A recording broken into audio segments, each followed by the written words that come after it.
Kyle CORR said. Brenda Oompa. Hello.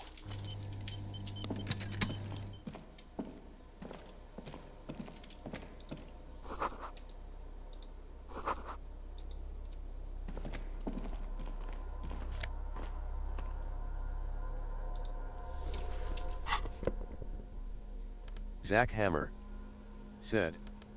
Comet, you can just lie to Kyle and say that you finished this game off stream, you don't have to keep playing it.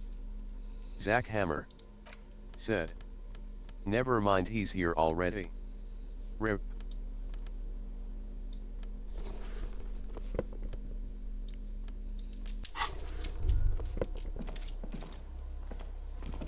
There's a greasy old spring mattress in the corner, resting on piles of soft cover books. White linen and a pillow are visible under a worn-out caracol blanket. Someone has been squatting here. The linen is fresh, recently washed. You force the rest of the sentence out through pain, thick as molasses, no longer able to hear yourself speak. You know, officer, you can rest here if you are feeling tired. I will keep watch. You could use some rest for what's ahead. Yes, anytime. If you need a rest later, it's okay by me. You don't have to be a hero.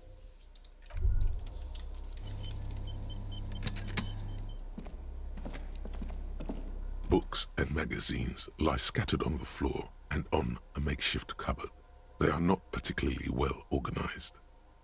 Most are soft covers, serialized fantastique and detective stories from the 20s and 30s. This disparate digest includes the classic Animal Adventures. Among what is mostly commercial fiction and serialized stories, you find a magazine cathodique for electrical engineering. Then it's back to pulp. Light erotica, an international thriller about circuit benders. Someone's made themselves a home.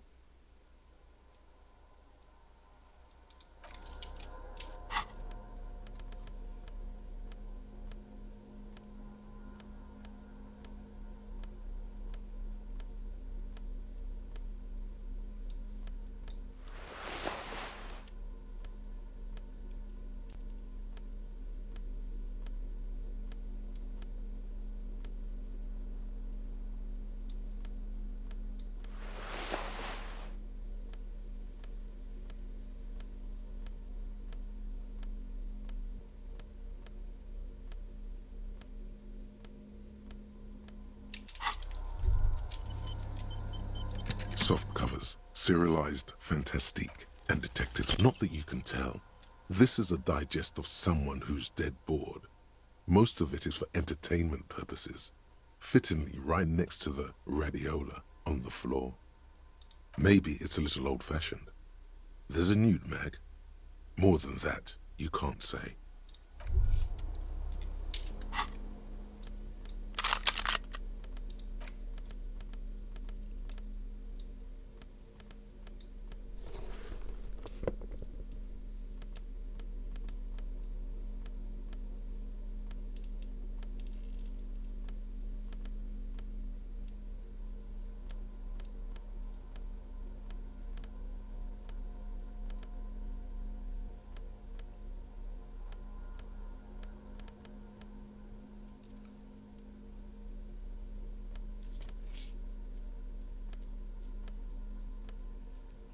I wish there was a better way to look at the items. I mean, look at the clothes.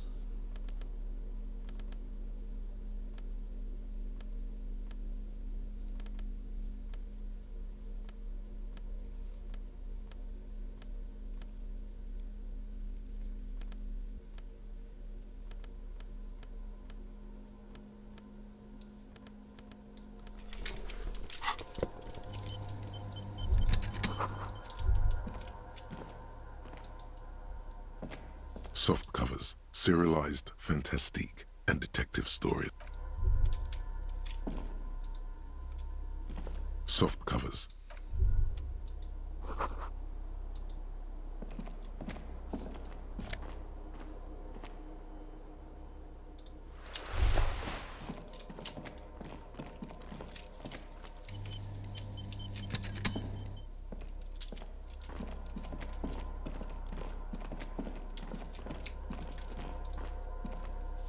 An old cylindrical generator is nested above the ammo lift, with makeshift electrical wiring running out of its side and across the floor.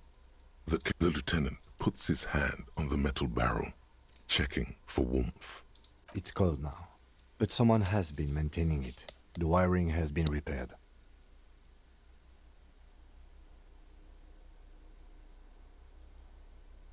Downstairs, somewhere?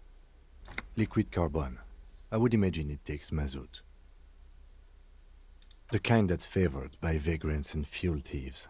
It's been a long winter, long and cold.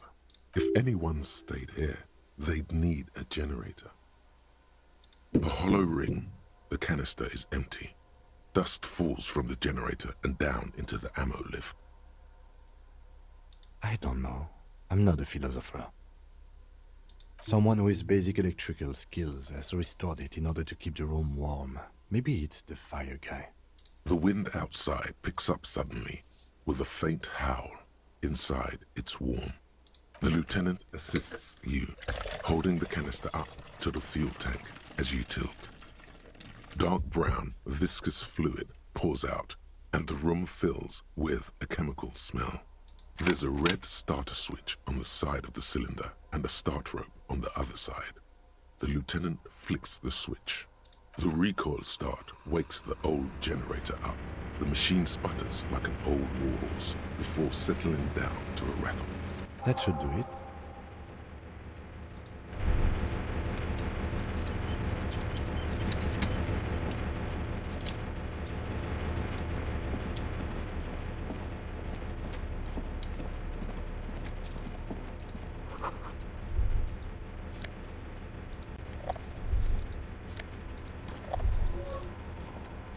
You see a small metal door nested inside a larger one, a heavy steel blast door. There is a conventional keyhole above the handle. It's very small. Another part of the island, probably. The lock looks like it could still be usable.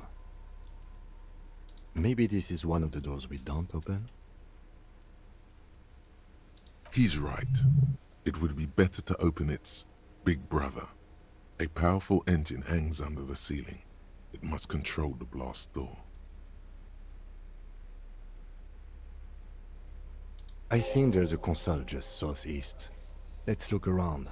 Getting the blast door open seems like the best plan.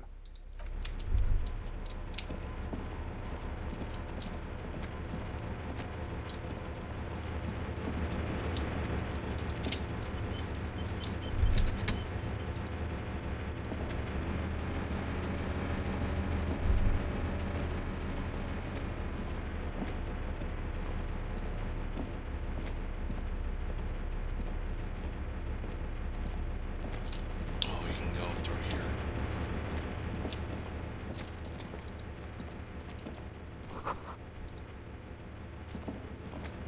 Green paint flecks off the monoblock aluminium cabinet. There are rows of switches on the front panel, a frequency band, and even a keyboard.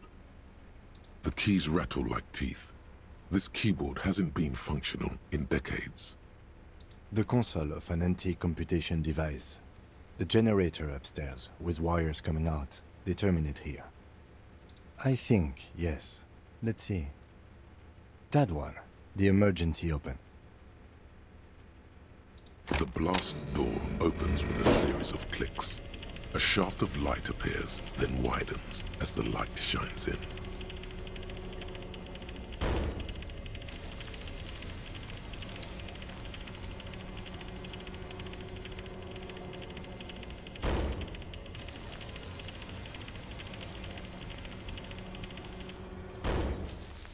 A sudden wave of anxiety makes your skin crawl. After you. I don't know. A thin wisp of smoke rises from a charred black fire pit. The wind picks up, then dies down again.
Or Let the Comet same enjoy his person has RPG. visited Land's End and here. I didn't see any signs of smoking inside though. If people live there, they keep it tidy. This here may also be a smoking spot. There's a firing slit in the wall in front of you, like a little window. The springs screech as you lean on the mattress and crane your neck to look out. Trepidation, a tingling feeling in your stomach. A small piece of Martinez coastline opens up in the square in front of you, like a tiny landscape painting. 1 kilometer across the water, the ruins look familiar. A towering skyscraper, its top floors shaved off by artillery fire. Capeside apartments. Rue de Saint-Ghislain, 33A and 33B. The red chimney and collapsed back of the 4-story tenement in front of the whirling in rags. Rue de Saint-Ghislain, 10. The doomed commercial area. The box-shaped silhouette of the whirling in rags. Its sloped roof, a tiny fleck of light catches your eye on the rooftop, sunlight reflecting off the upstairs window of Clausia's room.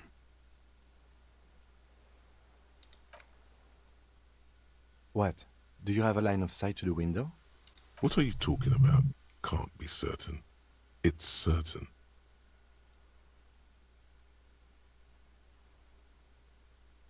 I can see it. Through the scope of a rifle. The shooter would be prone, lying on a mattress, barrel resting on the embrasure. Cheek against the cheek rest, hand on the hair trigger, on a calm day like this.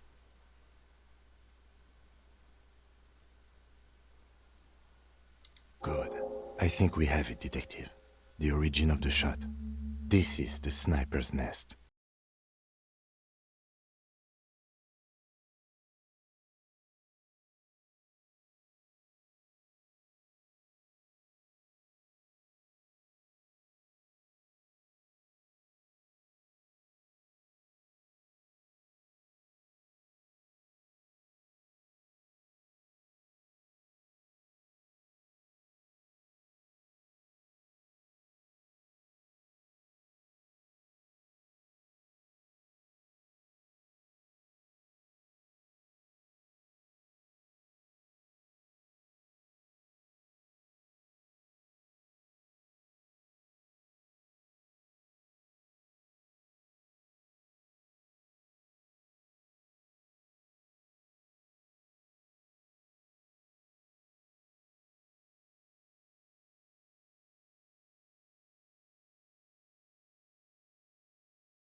wearing tracksuit trousers, leans on the frame stock of his rifle. He gathers a big ball of spit in his mouth, then spits it out into the extinguished fire before him. He raises his black eyes, hooded by creased eyelids, to meet yours.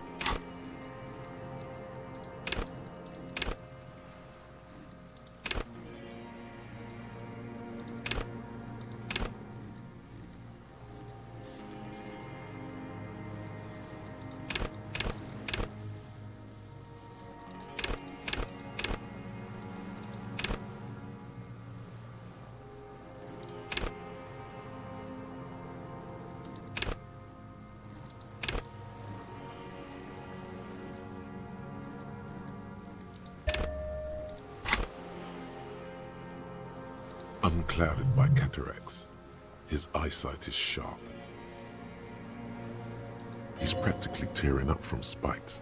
Hatred got the best of him a long time ago. This man hates everything. It's not nice. It's a piece of shit. But it gets the job done. It's a 3-Angong 446. A samurai rifle. How did you get hold of one? It was sent to us by our brothers in the Sinyao Commune. Military aid. It has stayed true to him. He can still make it sing. The what now? I can't hear you. I may have. All sorts of little rats have come sniffing around, trying to give up the position.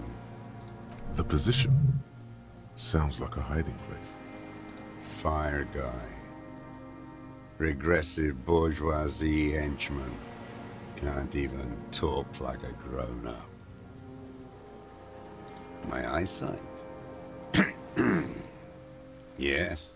Helps me see all the shit. A shudder of disgust passes his right side. His left side remains motionless. I did. And you opened it. How? I should have burned that console down. The boat engine. On the water. You heard me. It's good now. Like chalk, white from the board.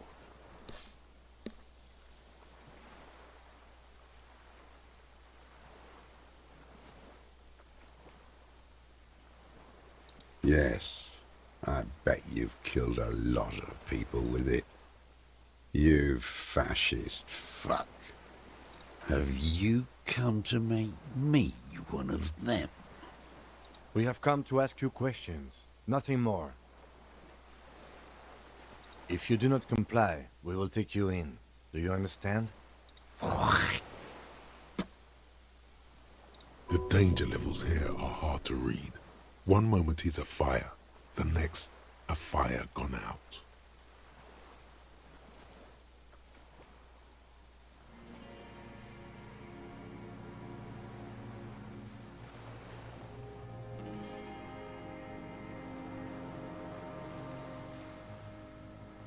No.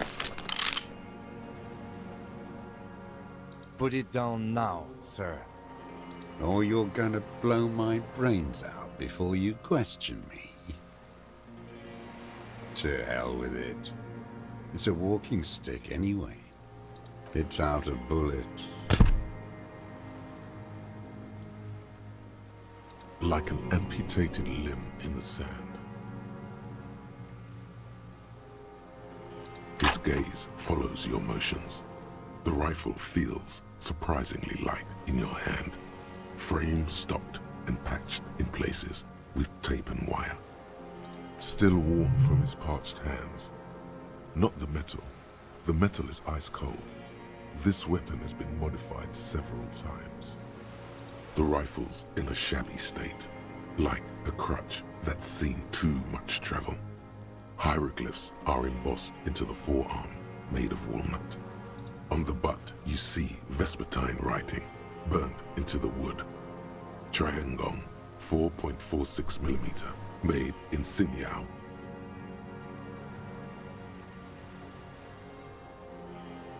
No one said it has to be a Belnagrave. We were just guessing. From ballistics, it could easily have been a Triangong, too. It doesn't matter if it was made in Shanti Shanti. All it has to do is use jacketed ammunition. And it does. The right type and the right calibre. He's liking this. I wonder how old it is. The old man does not answer. He just stares in front of him. The old man keeps following your motion with his gaze. His right arm twitches suddenly. This looked very much like the murder weapon. It could be used against him to get a confession. Kyle CORR said. The deserter. My name is Josef Lilianovich Dross, Political Commissar of the 114th Anti-Aircraft Division of the 4th Army of the Commune of Revachol. I am a deserter, a partisan, and a prisoner of war. This is my termless surrender. The commune of Revachol? Do you mean the ICM? You're a holdover from the... From the Insular Indian Citizens Militia, the army of the revolution. I was recruited in Jamrock in '07, trained in the École de Contrôle Orient, and consigned to emergency defense duties in '08. I left my unit on the eve of the landing. When I returned here on May 14th, the commune had fallen. Still armed and ideologically trained, I wrote a criticism of myself and resumed partisan duties. 43 years. No. I've been on other islands too. I was an Resurrection until they turned it into a spa in 18. Then I was an E-48, a nameless sound, until the sea washed over it. Then I came back here. That was 22 years ago. 43 years and 10 months. It's not how a human being should live. But I had to. I couldn't just forget. I couldn't just forget what I saw. He just couldn't. He nods, but he can now. What have you been doing during all this time? Hiding, fishing, waiting. Where the afternoon grows late, on Rue de Saint-Ghislain, people walk home. Street lights will soon be lit. Further inland, the streets are alive with workers, men, women, children, street hawks and migrant laborers. The temperature is steady. Alto cumulus clouds form above Precinct 41. 2 police officers step out of the Whirling in Rags cafeteria. Satellite officer Jean-Vic Mayer inspects a series of burnt black letters splashed across the plaza mosaic. Patrol officer Judith Minot points west. The fishing village. She glances at her watch. We meet in 15 minutes. It's a 10-minute walk. The officers go, leaving behind the writing, still smoldering. One day, it says, I will return to your side. Always waiting. For her to return. Her who? Girl, child, revolution. Always.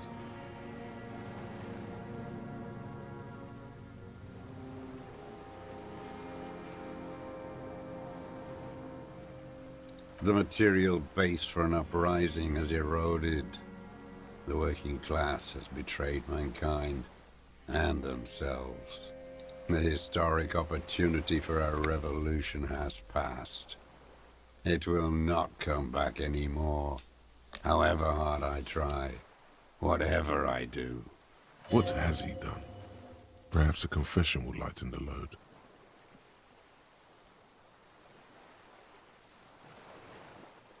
Yes, what? To get things going again? Fan the flame? There is no flame to fan. There is nothing left of the world, of our dreams. I was just 16 years old, 15 when I volunteered. I had a lapse of faith. And of courage, too. You could say I misunderstood the historic role of the proletariat and thought Mazovian socioeconomics were fallible. For a second, I doubted the irreducible laws of historic materialism. A second is all it took for reaction to take hold.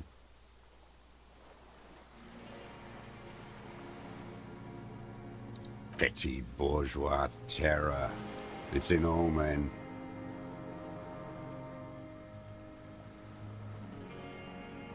He does not seemingly react to what you said. Only his right brow moves a little. He does not believe a police officer is genuinely revolutionary. And this was when? May the 13th, 08, 44 years ago. The horizon was black with coalition airships. Their petroleum rose to the sky, and it looked like it formed the clouds, storm clouds. When they started shelling, it was dark magic. The combined might of international capital. All at once, all the greed and terror in the world tore into Revachol. It lifted streets from the ground and turned houses into ghosts. We were in the flak tower, huddled on the floor. The artillery was 80 kilometers away in Ozon, but I knew the commune would fall. We would all be turned into ash. So I said I was going to the map room. I ran. I climbed the chain link across the water and hid inland, in the bunkers underground, like the weakest of the weak. A mouse, frightened of the ordnance all night and the sound of the rotors in the morning, whirring. Airships. I climbed out into hell. The landing was complete. The chain was submerged. I had to swim back. The fortress was half submerged too, shattered. They'd all drowned in the lower levels or got torn to shreds above. The anti-aircraft gun had malfunctioned. So had I. I left them without ideological direction. It was real. I'd seen it. I'd seen it in reality. The mask of humanity fall from capital. It has to take it off to kill everyone, everything you love. All the hope and tenderness in the world. It has to take it off just for 1 second to do the deed. And then you see it, as it strangles and beats your friends to death. The sweetest, most courageous people in the world. You see the fear and power in its eyes. Then you know that the bourgeois are not human.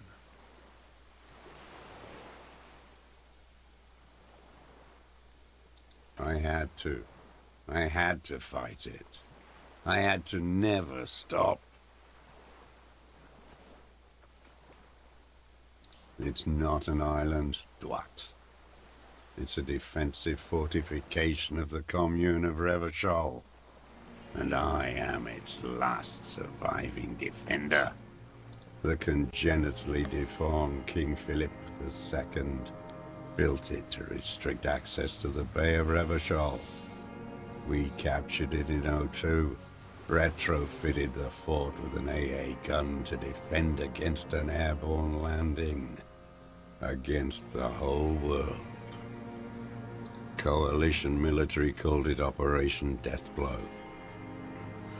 I later found out on the radio they called it Deathblow.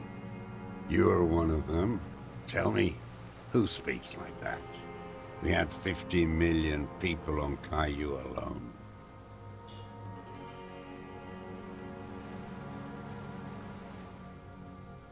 Sure you are. You're RCM. Answer me. Who calls an operation against 50 million people Deathblow? You don't know. You haven't seen it. Iblis. The black-eyed angel. How does anyone survive? I steal supplies, vegetables. I collect rainwater. It's the life of a dog, not a human being. How is your health, Mr. Dross? I've been throwing up blood since winter. Red, like beetroot. Been passing it in stew, too. The RCM can provide medical services. You need to be looked over. I need to die. You don't have medical facilities. You have guns. That's all they give you. Toy guns. We also have Druamine.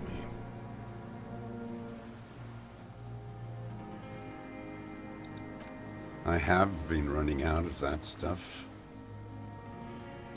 There's no way he could manage the pain without them. It's safe to say he is addicted to painkillers by now. It's the little joys. A dark joke. A sunshiny day. Morphine. There's nothing to look over.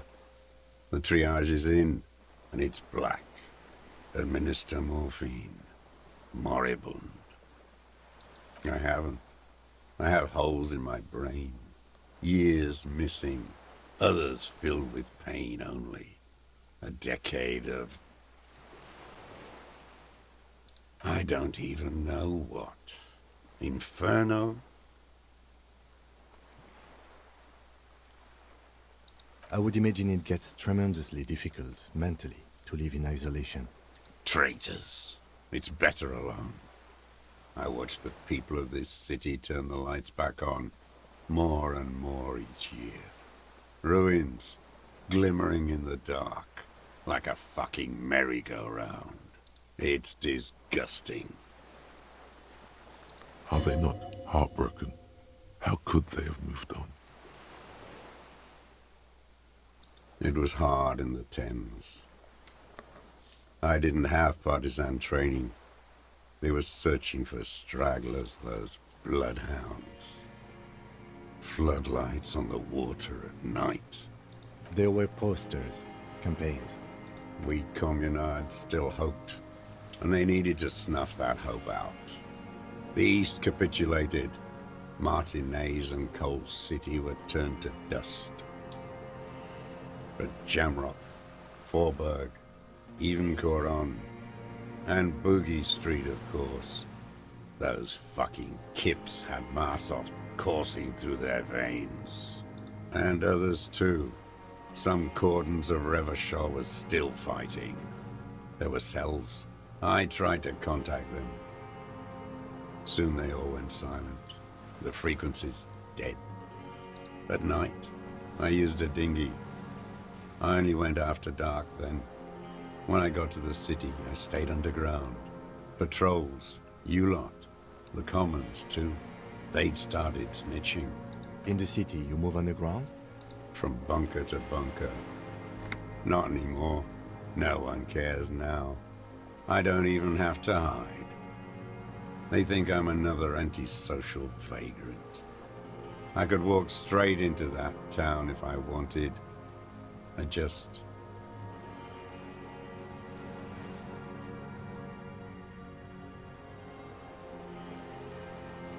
So you finally found it. There must have been a small squadron's worth of arms in there. Elmer Graves, right? Useless now. Rusted away. So you've been there? Sleeping. Some nights. Ammo scrounging on others. Those McGraves were shit, even before they corroded.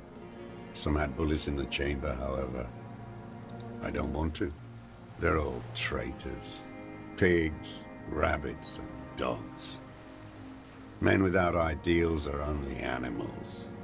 He does not want to see life moving on. People forgetting, drinking, laughing. The propaganda bunker. I used to, but not anymore. Propaganda bunker? They stored leaflets there. Broadcasting equipment, too. Made broadcasts, I think. Propaganda officers. I buried them with their leaflets. They killed themselves. 2 young boys. And a lot of our boys did. I spent some winters there. Never liked it. Kept thinking of them. No need to go underground anymore. It's better in the ruins, on the ground. I do. They're good. Plenty of tar. I like that boy on the pack, too. Reminds me of the last century. The old man looks across the water, at the city, the ruins, the motorways rising above it. You're with the RCM, the coalition-appointed mob that enforces bourgeois morals in Revachol.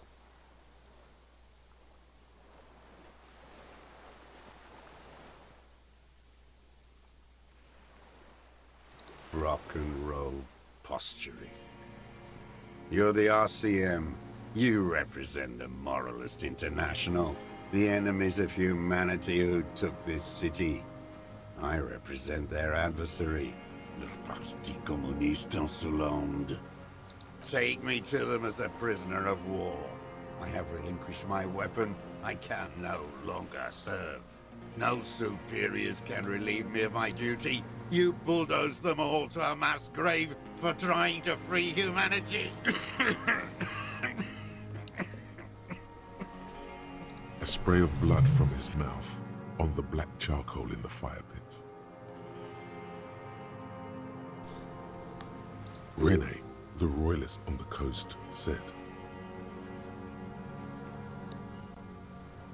Liberal reactionaries signed that instrument. Traitors who should have been burned alive. I answer to the Communist Party.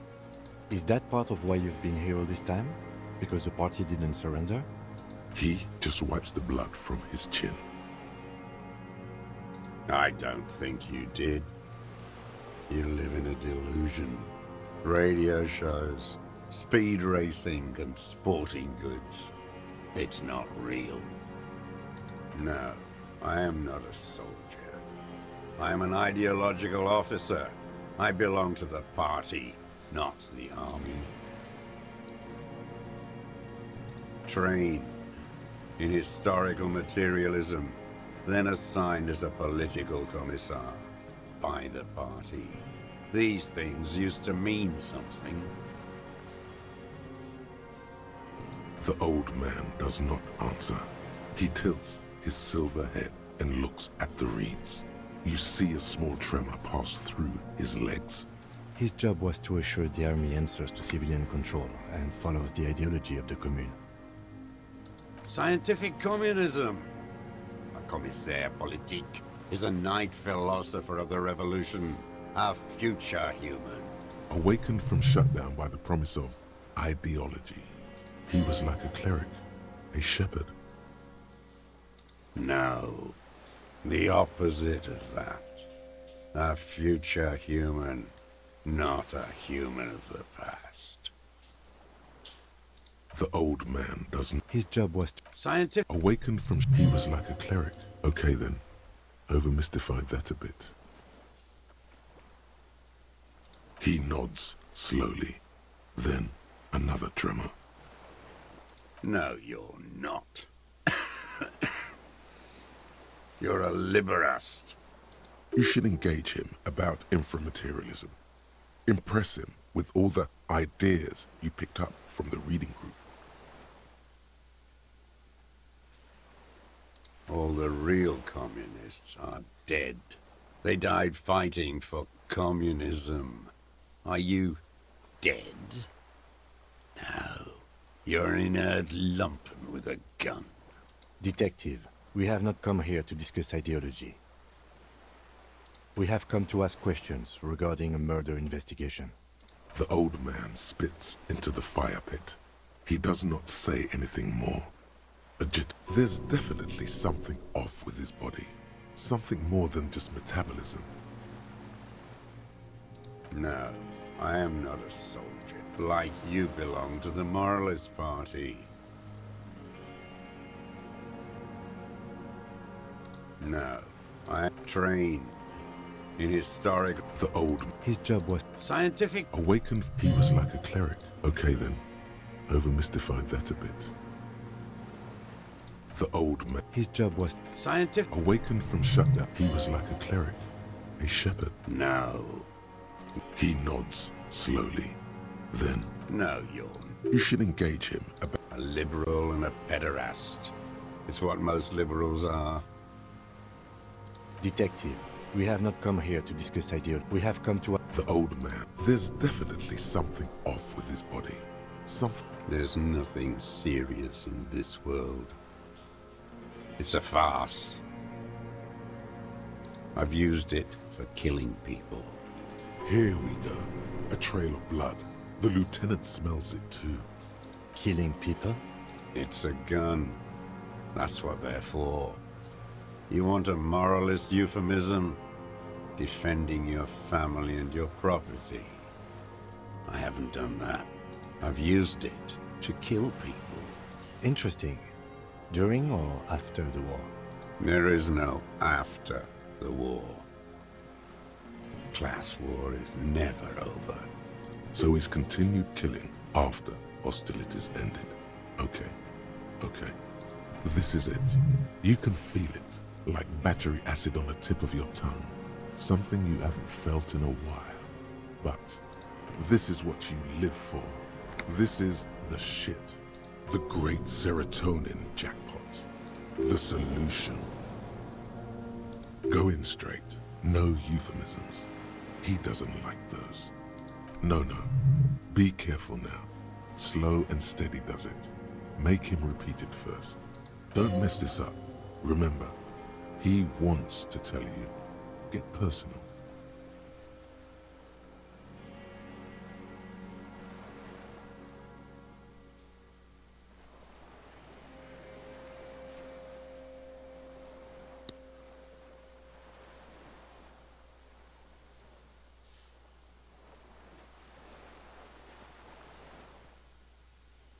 What did I just say?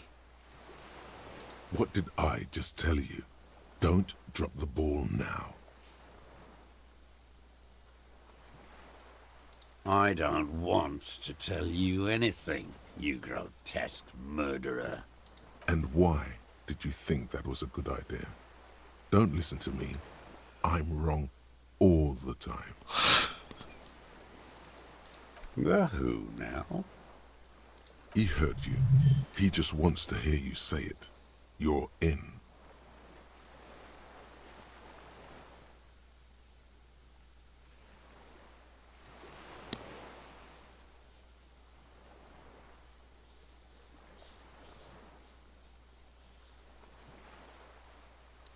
Oh yes, that one. Ugly piece of work, that boy. Did you kill him? I am a son of a welder and an officer of the commune of Revachol.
they're gonna come up.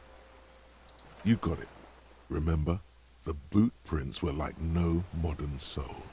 Maybe don't beat yourself anymore, though. You're not immortal.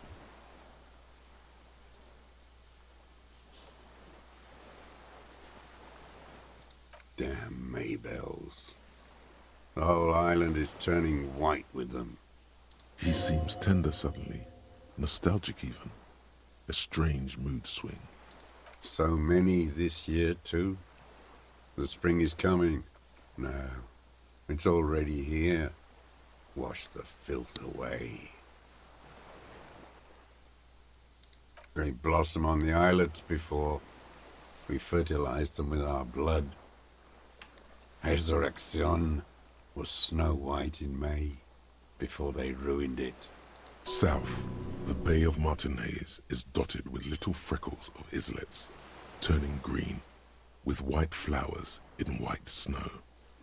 The coast, too, before they piled their containers on top of it, filled with broken, useless trash for fat-fingered bourgeois children to play with. You must get around a lot to stay undetected all these years. Do you know any secret paths? Pinball workshops? I may. Classier. He repeats the name with care, as if it were at risk of breaking. With the victim.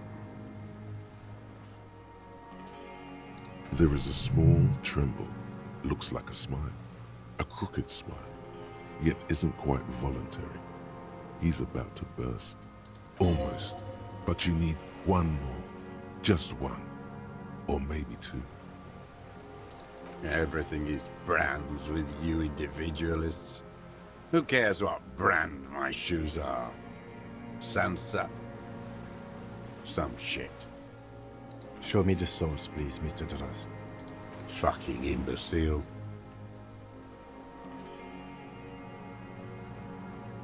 The maker is called Sansarique, and the size is 42 to 44.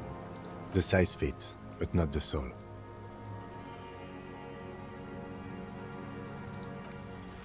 Sire, he doesn't have to be wearing them right now. Racking those brains, are you? Desperate to report something back to your masters? They must have really loved that dead fuck. The lieutenant gives you a quick sideways glance and nods to acknowledge. The prints were his. You can see it in those eyes. He can't keep them from flickering, looking for something. The old man stares at his own prints in the ash around the fire. Silent suddenly, some strange process within him. A gush of wind. Seagulls in the distance. You've almost got him. Just the last little push.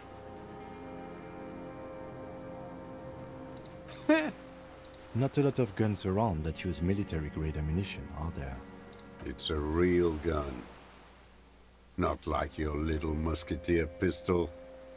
I've seen you prance around with that. Jumping hoops for the liberals. You look like imbeciles. Why don't you ask them to give you real weapons? Going against automatic rifles with these toy guns. Of course you got those boys killed. Damn, he saw you. He's watched it happen. So he saw you. Okay. So what? Don't let it divert you.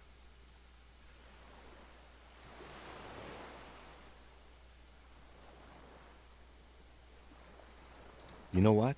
You're right. I'm convinced this made the shot. Should we call it?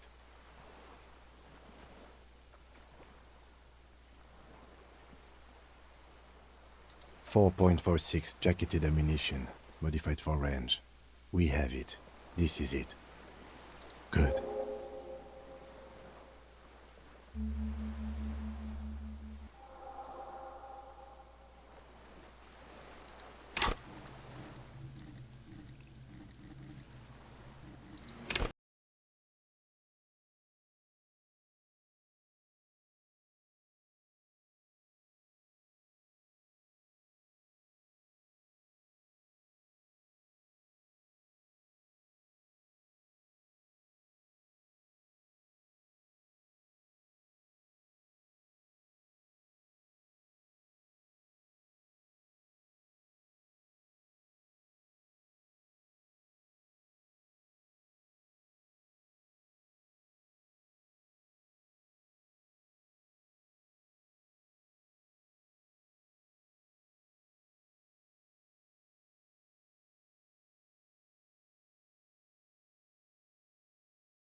and prostitutes in your basement. Kyle Now CORR, you come to investigate. Maria Not Dove. when they die by the hundreds. This is it. Shot him. Shot him. Say shot him, not killed him. Oh, the inhumanity. One paramilitary less in Revachol. The lieutenant raises his right arm to hush you. Hush. He does not need to be pushed anymore. The ball is rolling. While the lieutenant listens, holding his breath. I had them in my sights. Both of them. Him and the whore. I was breathing with them, in phase. And I pulled the trigger and flew on the air until I landed in his mouth. I didn't think I had a shot like that in me anymore. I did. I saw him kneel there with his mouth full of death, and that stupid look on his face. And his dick still in her. Nothing. I went to sleep. Next morning there were Maybells everywhere. The world was white, or what's left of it anyway. My last spring here. I knew the fascists would come to avenge their own. And so they did. Mr. Dross, are you aware you're confessing to murder? Yes. And you were looking at Dan, the victim and a young woman, having sex through the scope of your rifle that night, before you shot him? The old man nods. Why? Because that's what they were doing. The motive. This is where the motive is going to come from. You can coax it out of him. The lieutenant's preparing the ground. I don't understand. Do you, detective? I don't understand this part. I'm always looking. Are you always looking through the scope of a rifle? I'm just trying to understand. A rifle scope has the best magnification. Helps him see all the shit. And if you don't like it? Click. Then you pull the trigger? Yes. Think of it as a form of critique. Start with when he first saw him. It will give him a chance to ramble.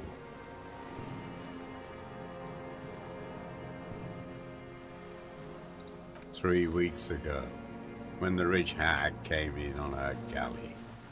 Her honor guard came in tow. Joyce. He means Joyce. Wrinkled up whore.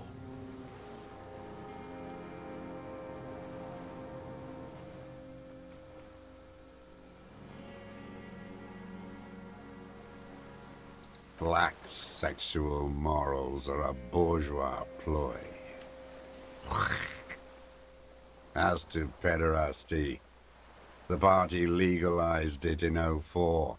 My party, not your liberal masters.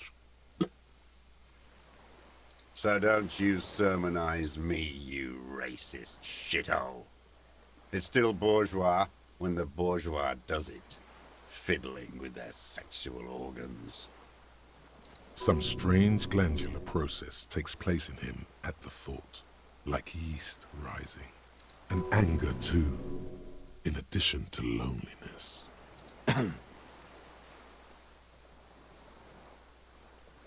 They moved into a deserted apartment above the roundabout. Radio equipment out for all to see. Reactionary radio playing, sloppy and drunk. I've seen their kind during the landing. Those Occidental and Mesk phalangs weren't conscripts. Boys like us. They were whites. All they know is to destroy and hurt. Barely alive.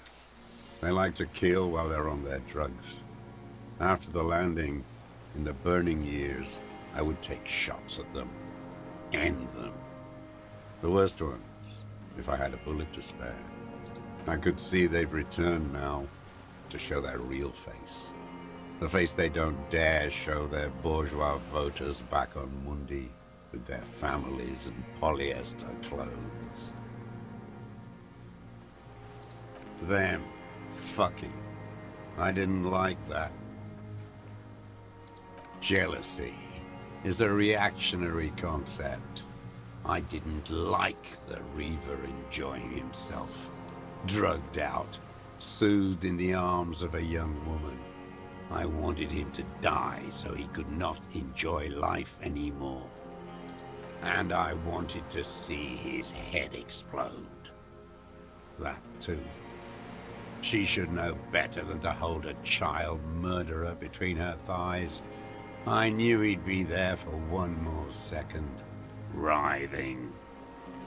That's all it takes for the bullet to reach his head. Now that I think of it, I wasn't aiming for his mouth.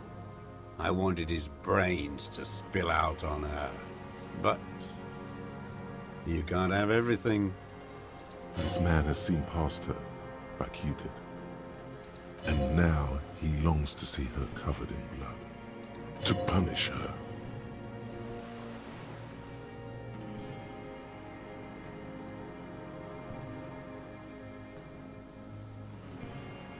Since she came to Martinez, I saw her sneaking in the reeds early in the morning, behind the Fell building.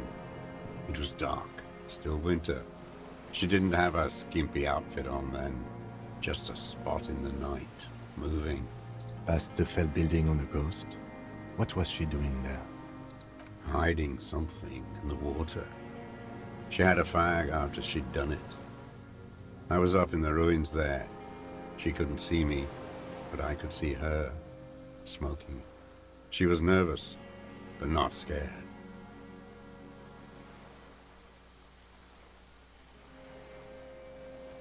And beautiful. Her passport and tickets to Villiers. And from there to Cachet Brut. After she was gone, Did you keep what was in it?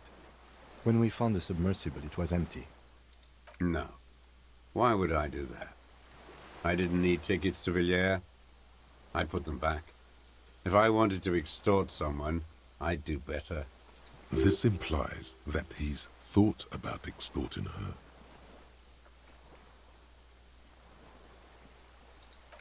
Why would I need that trash? I'm not going to Villiers. A strange confusion comes over him from time to time. Some kind of aberration of the nervous system. I did. She had a face like an archipelago, with those birthmarks, and a body hard and lean and bruised all over, black and yellow. I could see she's taken a beating. I could see who she was, too. A spook, on the run. Revachol's the cloaca of capital now. All the bagmen and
said.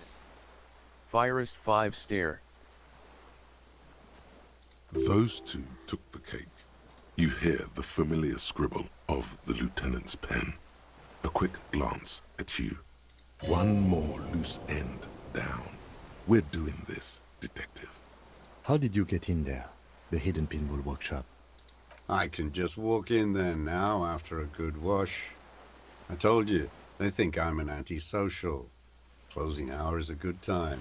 The kitchen's empty. You had to open the steel door in the kitchen? How? I got that open a long time ago. Some bourgeois game merchant lived there. I don't know, 15 years ago. He left spare keys all over, and I took one. Then I saw her turn the light on one night in my scope. Andy found use for it. A spare key, like the one hanging behind the Union Box window.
A sudden pang of rage. If you came 10 years ago, I would have killed you. In the silence, the lieutenant draws a line in his notes, then nods at you once more. One more down. Her. The lieutenant nods at you in acknowledgement. That's it. Motive. We have it. Where is she, that Clasier? I haven't seen her there for days.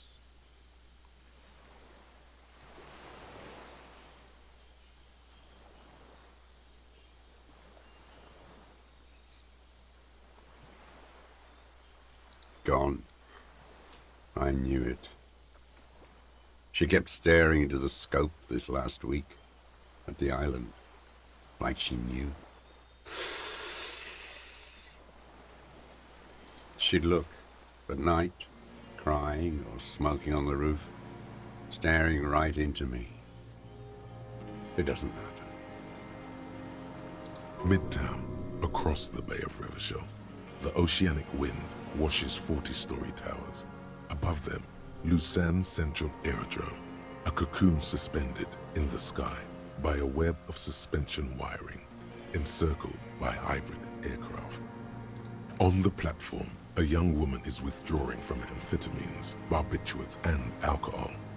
Yet still she smiles among the crowd, among the great ghost of the city she's leaving, for another, far south. Smaller, distant, hidden, not like the great chandelier she sees sparkle in the night below her. Streetlights, towers, tenements, and water, and across it, a dark strip of ruins, barely visible, if she didn't squint her eyes. There, on a dilapidated jetty, in a nameless village, 2 police officers and 1 special consultant look across a narrow strip of sea. The ruins of a seafort stick out of the water, built by Philippe II, reappropriated by the Commune, then lost in the landing. He's there, doing what exactly, I don't know. Satellite Officer Vicmair points at the ruins. Behind that anti-aircraft something. That's why we can't see him. Special Consultant Heidelstein is optimistic. We'll see the boat when he comes. Let's go get a coffee until then. I know this interesting little place. Where? His voice trails off as the 3 walk down the jetty. As the men go, Patrol Officer Minnow looks back over her shoulder at the crumbling fortification in the snowfall, like a rotten tooth rising out of the water. Good luck, Harry, she thinks. You need something good for this. We could get more. We've got him talking. You could get more out of him. He likes talking. Enough. Take him in. Bend his arms behind his back and end this. A tragic comedy. Druggies, prostitutes, and rentiers.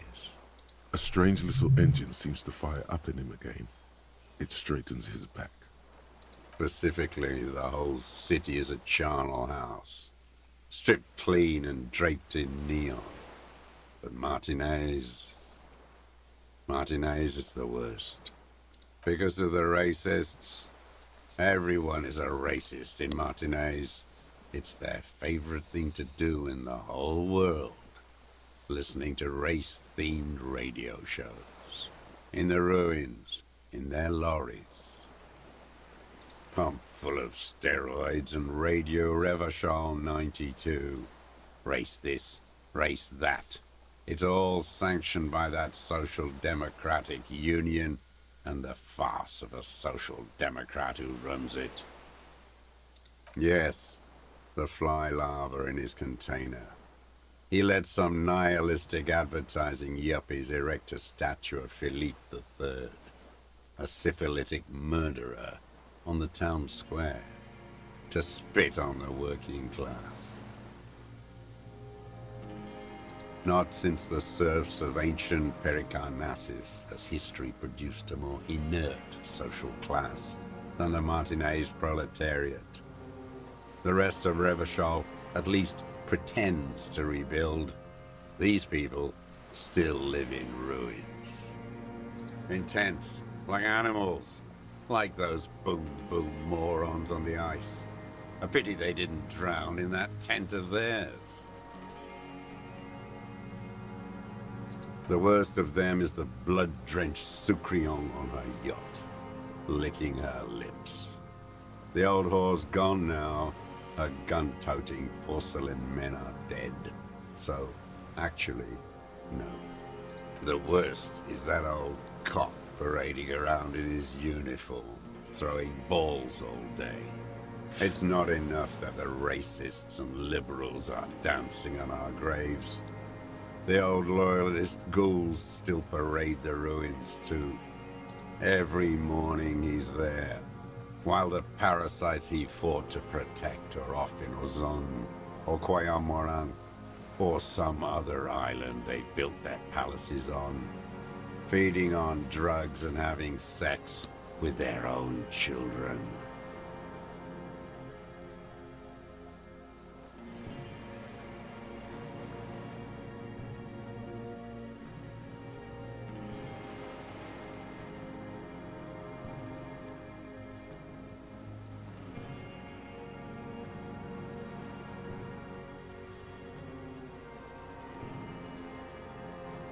That's all the rich really want. Sex with their own children. Throughout history, even the royal bloodline of the suzerain, it's all just an excuse for them to have sordid sex. At least that old cunt, Frisell, is now dead.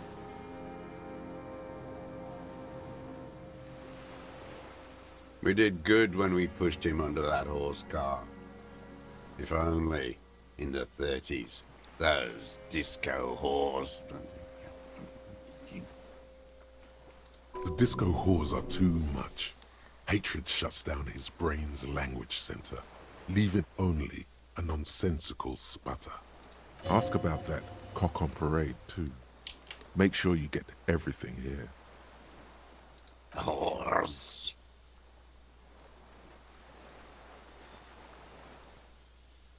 Another hideous disappointment. Unions are the real enemy. The true enemy of the proletariat. Placating the masses. Disappointment. So personal. He displays a familiarity with the union's top brass. That deformed toad? I wouldn't expect him to wipe his own ass. I mean, the brains of the operation. The smart one. Edgar.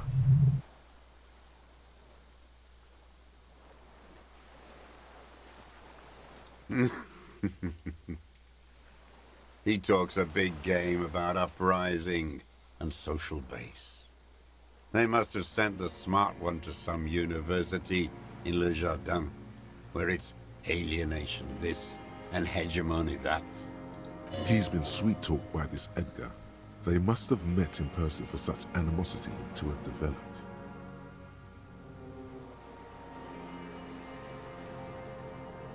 You can't live alone.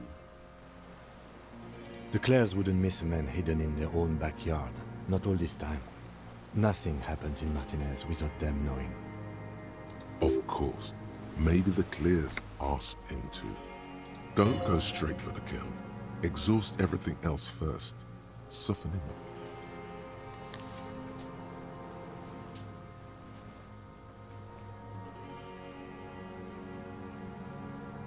I haven't approached anyone. I hid. It was Edgar who came to me. How did he know you were here? He didn't just stumble in like an oaf. He figured it out. Some kids told him about a monster on the island. I told you, he has brains. Stepped right off the boat and walked down where you came. I even kept the door open for him. Thought he was a man of the left, wouldn't rat me out. I was right about one of those things. 20 years ago, neither of them could walk now, could they? They were less fat then.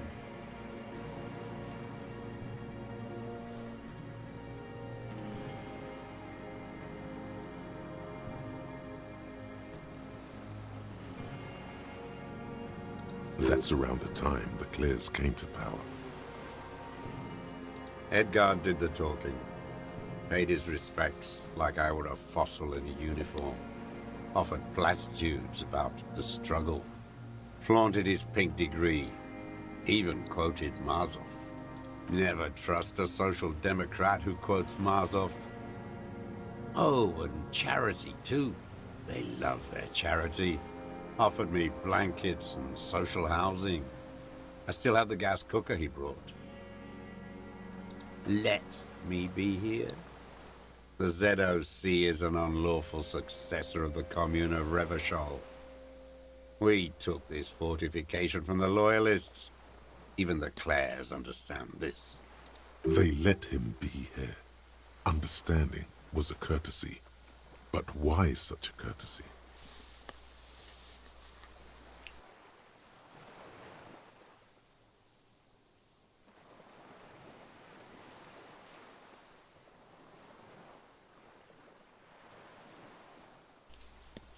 You know why I killed that fucker, Dwat. As to Edgar, I'm not doing anything for that swine again. Again? What have you done for Edgar before? Tried teaching him some Marsovian socioeconomics. They didn't stick. We parted ways. Okay, he didn't do the hanged man for them, but he's insinuating something.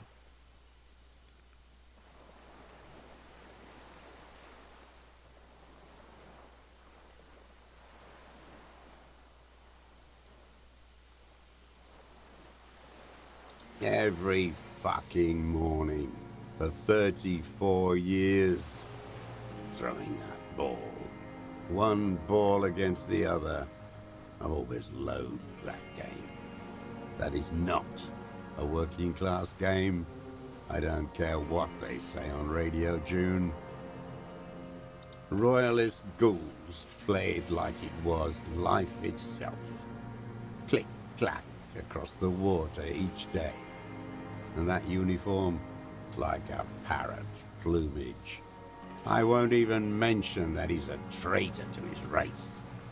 A Patank maniac race traitor. I remember him.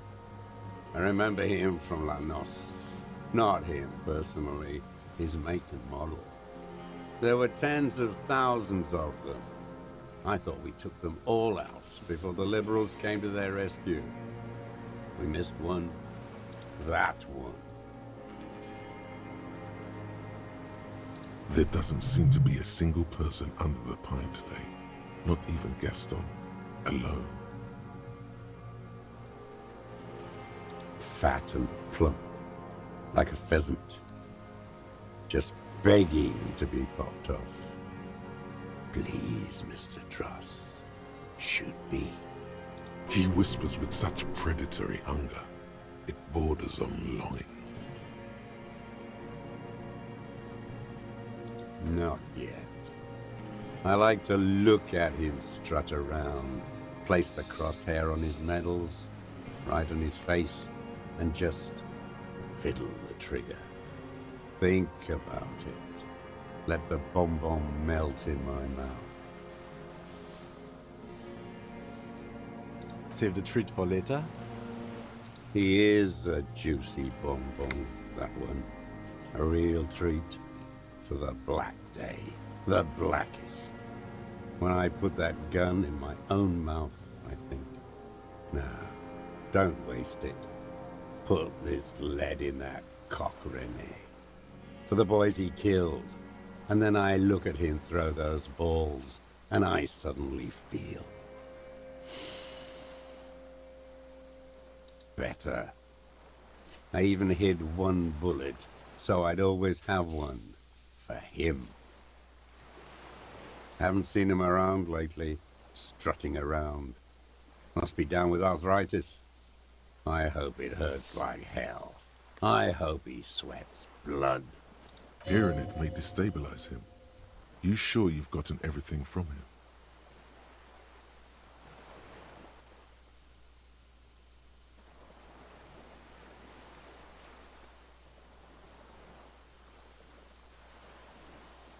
Huh.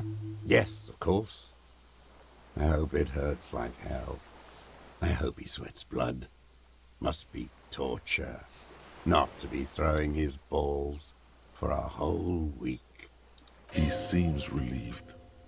Could he have been worried for him? He reminds him of himself. The same hatred. The same. You try to think of another thing, but no. It's just the hatred.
Too. That Holly was a real bridge builder and a deal maker. Bordering on sentimentality, it drips out of him, tempered by something familiar to you. A familiar rage. She was. And she was real soft on those money men. Had a Barbara Muscova bag over her shoulder that she liked to bring to work. Called in, they say, on the eve of battle. Ran away. Vanished like a piss stain. No, that's not quite it, is it? Did she? They say her daughter called in, not her personally. But that wasn't really her daughter, was it? No, I guess it was not.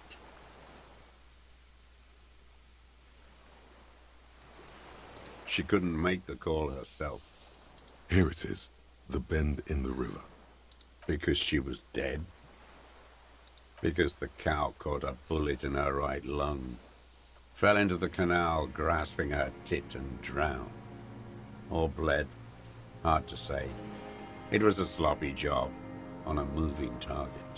She was going home, waddling, dressed in yellow, drunk like she often was. The ruins were black around her, and she had a yellow leather bag under her arm. She tried to cross the canal, heading home to Grand Couronne or Betancourt, someplace like that, where they build those new bâtiments for the people who flourish in the hell around her, and the ruins. Someone shot her, or maybe the cow just fell. My memory is full of holes. All I know is... Another big spike of rage, different from the one he has for her. nothing changed. Not in the material base, not in the hegemony. There was no uprising. Just words. The Union fizzled, sogged. Nothing came of it. Nothing. Edgar didn't keep his part of the deal.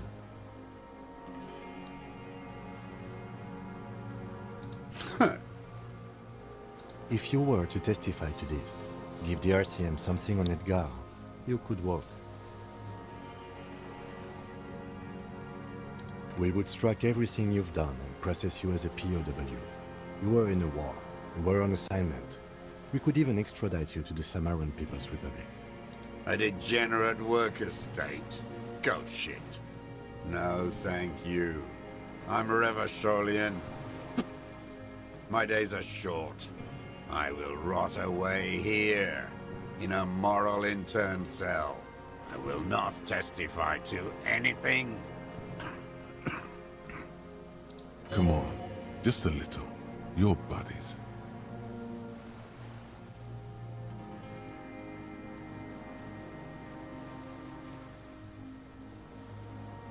I haven't lived and fought for 40 years to end up as a collaborationist. I've heard it on Channel 8, 40 AM, and Le Canal du Crime. Everyone is a blobber in this world. Everyone betrays everyone. They're all already locked up for betrayal. The best ones, the ones with heart, were slaughtered, trampled.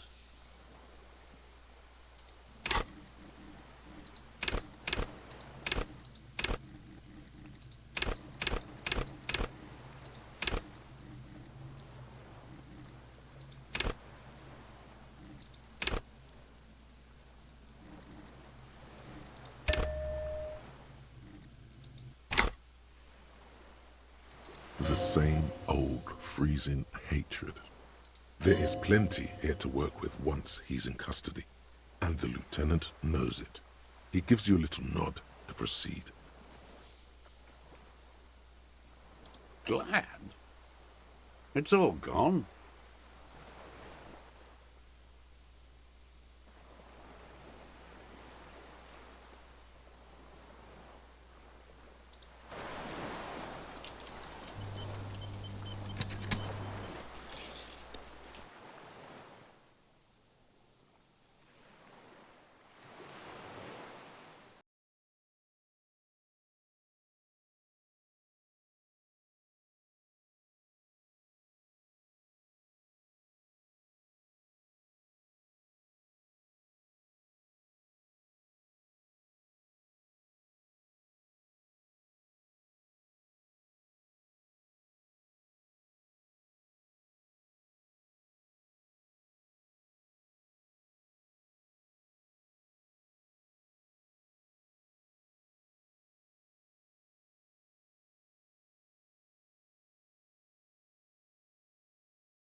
pain. The people of this city use painkillers because they have pain. Untreated illnesses. Not enough money for a greedy doctor. He is indeed very lucid at times. It's not a downer, rather an upper, judging by his snaps. Like some kind of decadent rock star. No, I'm not okay. I shit blood, and I'm surrounded by insane people. There it is again. Erratic hand motions, bouts of rage, and the stomach thing too, of course. Could it be a symptom of overdosing on something? Something even you have not tried? Keep your eyes peeled.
Can take him inland while the other stays here, but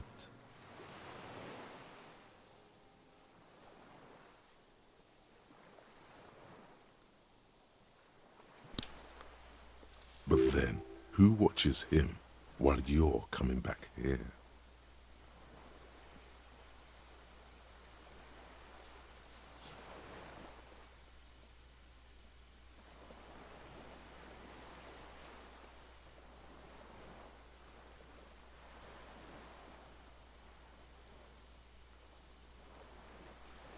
you come back for me? How about I go and send a boat back for you? What is this farce?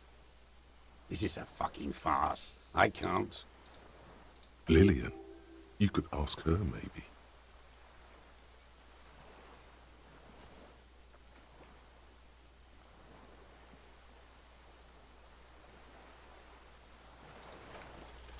There it is again, to your north, as it has been since you came to the coast. The reeds whisper, stalks rubbing against each other, but then, in the middle of it, something completely different. It sounds like a bow, very slowly being drawn against the strings of a violin. A very small violin, made of reeds and rushes. Maybe there is room for 3 on the boat. What? What are you talking about? Is this really us? Your skin crawls.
From the corner of your eye, you see a sudden cascade of motion ripple through the phasmid's limbs. A series of ultrasonic clicks fills your ear.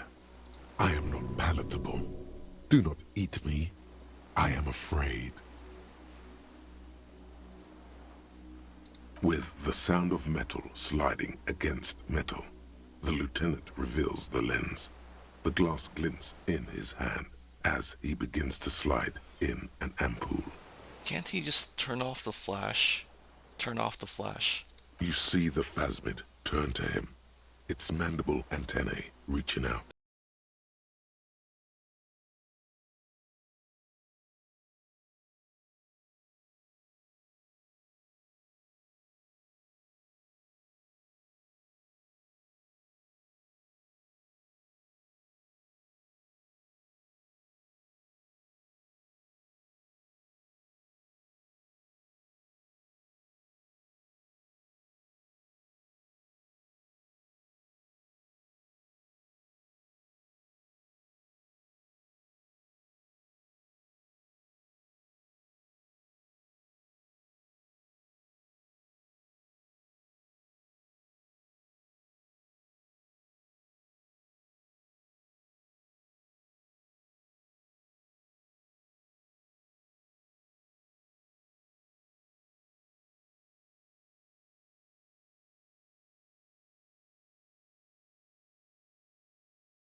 I exist.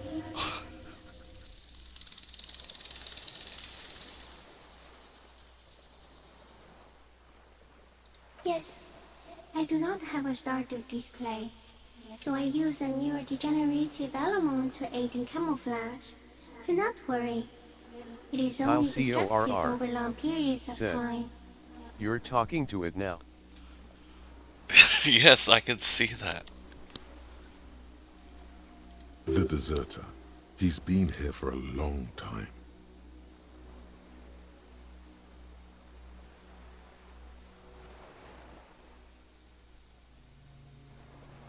No, you are awake.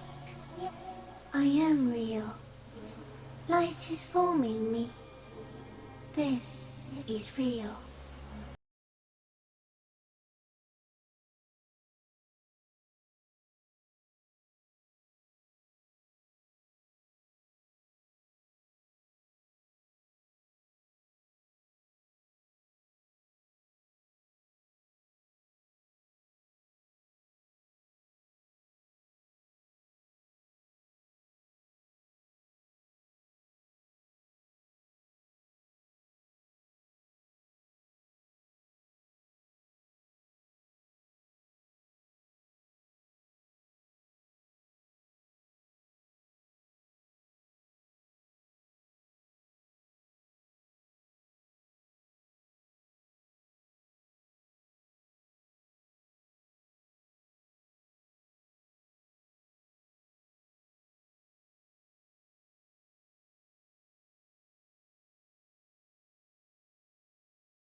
Of half-lit images, a kind of darkness being intruded upon, transient, dim, moist. Shapes of plants and animals, and internal sensations. A swarm of sounds, tiny vibrations on the inside of my forearms. All speak of complexities totally beyond my understanding. I am at the end of a narrow funnel, weightless, so light, it only feels like something to be me. In truth, perhaps I'm nothing. I certainly do not have a soul, and if I did, it would never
eating away at reality. A great, unnatural territory.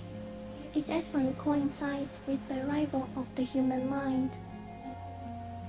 You're a violent and irrepressible miracle. The vacuum of cosmos and the stars burning in it are afraid of you.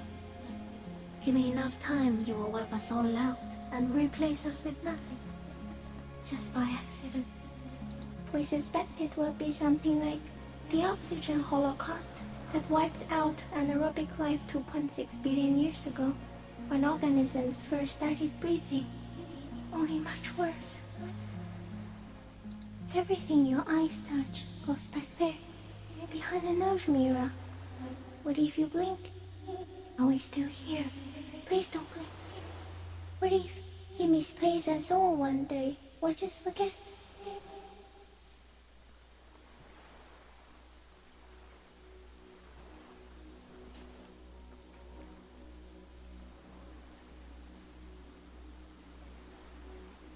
So it is already happening. Soon, one of you will close your eyes and open them to see that none of this ever existed.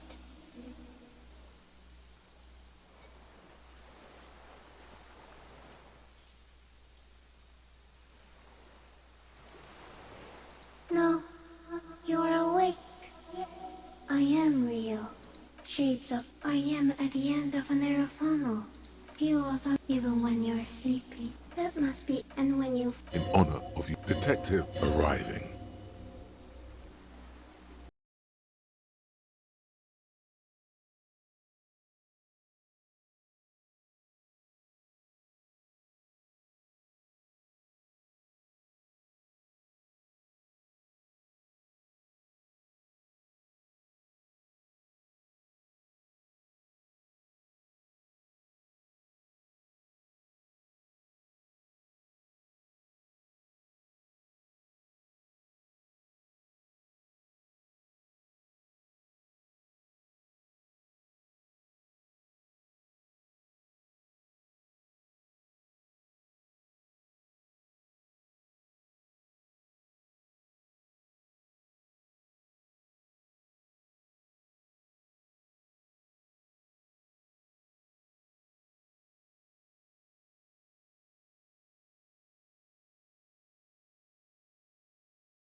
its hollow exoskeleton collapsing.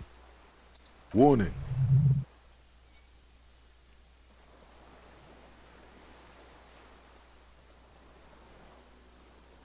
A sudden shiver passes the limb.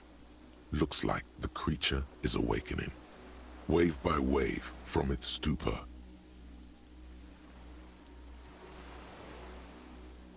The antennae hang from a great height. With your hand shaking, you barely touch the tip of the left whisker. On contact, the chitin curls into a spiral, like the tip of a poison ivy. Its touch on your fingertip feels cold, ticklish. The sensation is electrifying, resounding through your body. It is surprisingly delicate, the curly end of the whisker, like a young vine. It's even a bit wet. Be careful, detective. It's moving. You were right. It glistens with some kind of moisture. The creature in front of you stays frozen. It tastes like sugar, very faint. The anthropod towers above you, tufts of reeds pointing from limb and head alike. Odorless, mostly comprised of water. Another shudder pulses through the creature's limbs. It jolts back to life, like a record continuing where it left off, in a swaying, praying motion. Even the small black pearls of its eyes do not stray from you. As you're turning away, the phasmid mirrors your movements, stepping on the water, the long limbs carrying its feather weight without breaking its surface.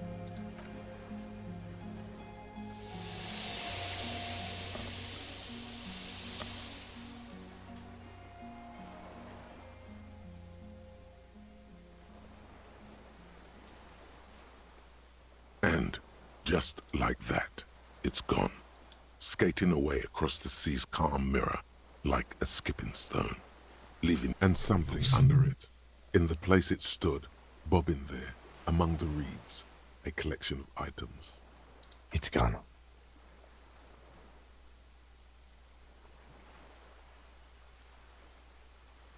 Apparently, yes, like a water strider. Only, I've never seen anything like that in my life.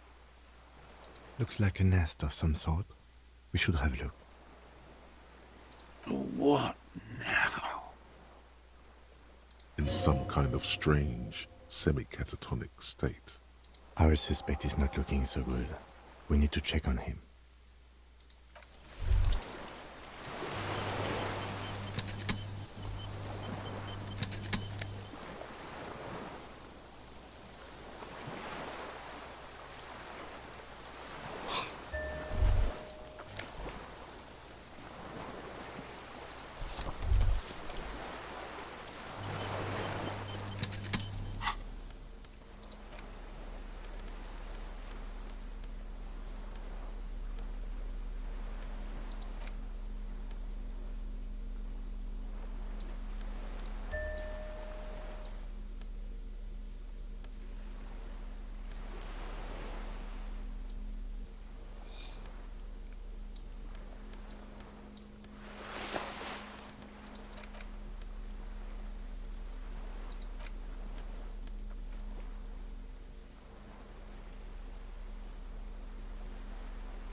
This Kyle passport, CORR issued by the Sovereign said, Republic of Oranje, there is an issued achievement to a for getting the black-haired full woman set of the armor. called Katarzyna Alazie. Classia's hidden documents. From the MT boy. It's Clausia, with short black hair and glasses. She looks boyish, younger somehow. An old photo, before life came and did what it does. Maybe our man, Mr. Dross, took it from Classia's, or whatever her name was. Hiding place, or...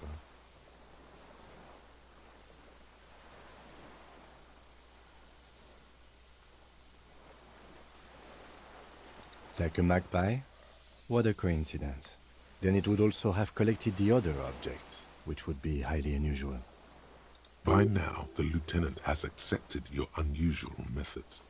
I can see how the helmet could wash up on the island. And the scope. Maybe Mr. Dross lost it. But to seek this out would be very unusual behavior for an arthropod. Would it? Maybe it was simply curious. An octopus belongs to a very different class. It's not even an insect, it's a mollusk. But yes, I see your point. She said it would be for Anouk Meyer-Smith. Anouk Meyer-Smith.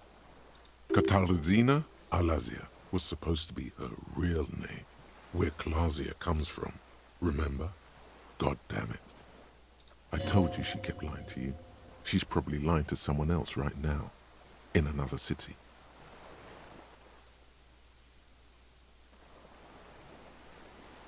Yes, somehow she managed to lie to us, one more time. In a way, she's still lying to us right now. I don't know, but it's not Katarzyna Alasia, or Klasia, or Anouk Meyer-Smith. We didn't even scratch the surface with her, detective. Perhaps it's better that we didn't arrest her. Who knows what hell she'd be raising in my district by now.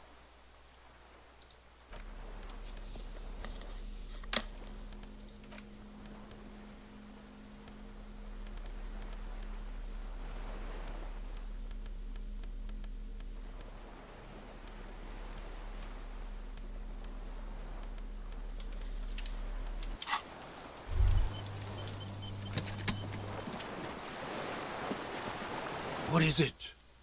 What do you want from me? I can't go. Something.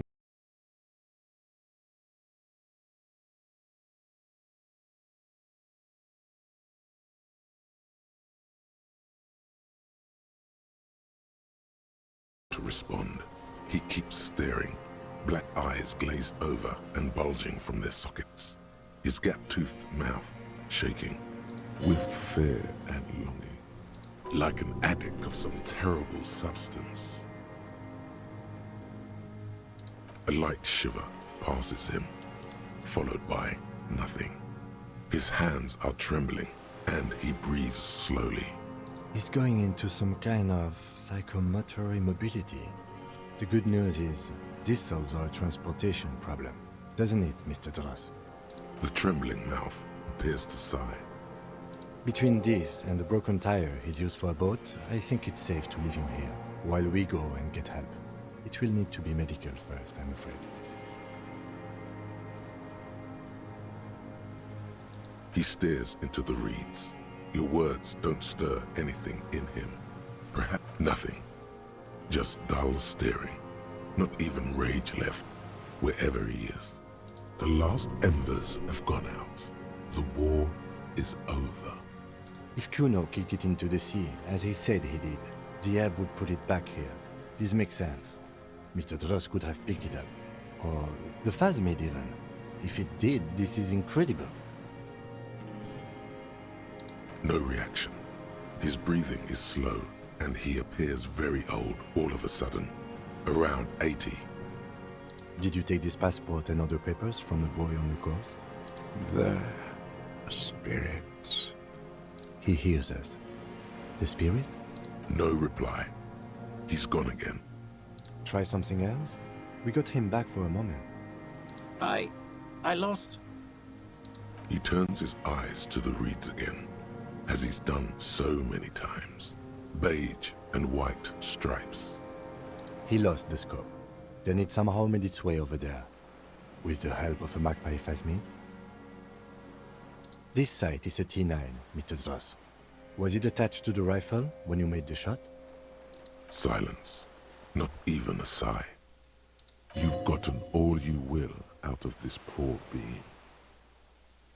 The plastic cape flaps around his face in a gust of wind. His back is slouched and his mouth open. The blacks of his eyes are receding. His pupils are returning to normal.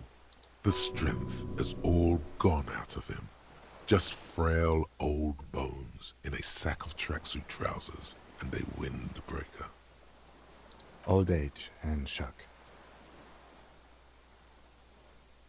Yes, The arrest and the appearance of the phasmid, the combined stress. But you think it's something more than that, don't you? There's much more. Remember what it said when it spoke? Quite a few things about that health check you did on him make sense now. That could be part of the shock. But you're right, something is off here. Mr. Dross. No response. Then how did we see it? Oh, you mean, whatever does this, does it over time? Teenagers, kids, drunks, sightings are brief, and hence not credible. But anyone who spends a long time with it. Mr. Dross, have you ever seen a stick insect pretending to be the reeds? The doctors will have to look at this. I hope your station has better medical personnel than 57. This is a little advanced for a nurse. He was energetic and articulate. After all these years alone, with little hygiene or medication, I would expect worse. He does not seem to be animated now it's left. Honestly, I'm ready to believe anything at this point. Maybe it is psychoactive. I mean, why not? It's 3 meters tall.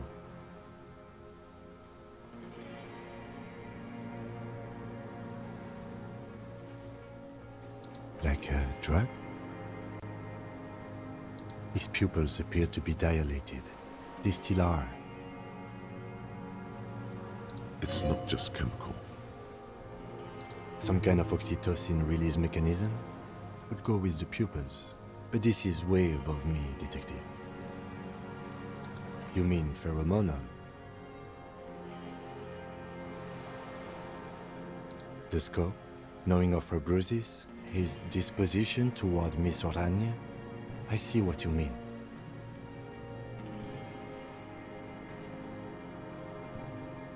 You should be more careful, detective. Are you sure it wasn't having an effect on you?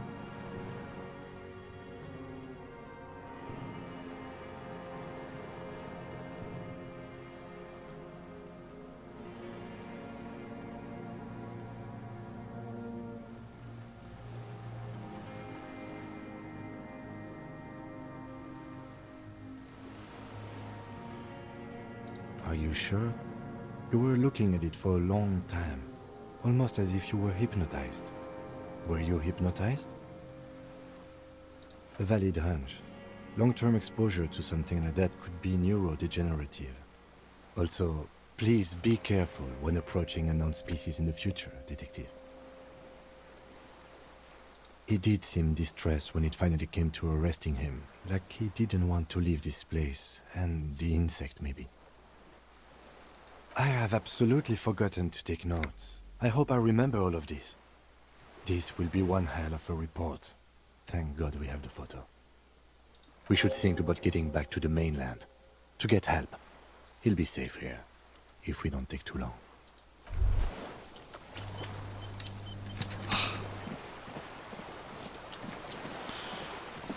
Kyle CORR said, "Good thing you did the cryptid side quest."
last thing we lose is the photo.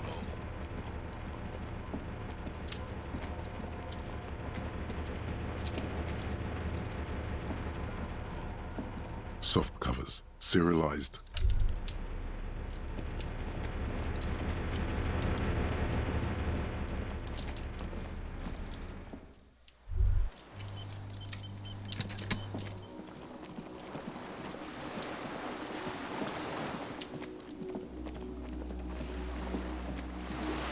The skiff is swaying on the waves by the dock.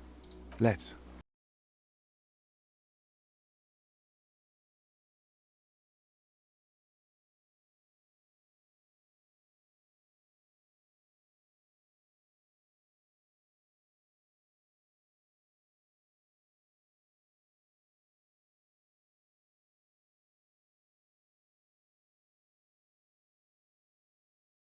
Someone inland waiting for you.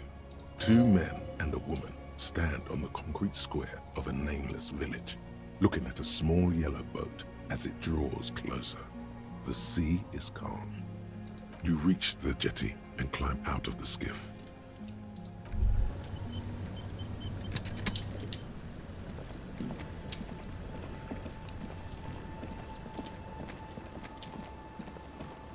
Look what the tide brought him.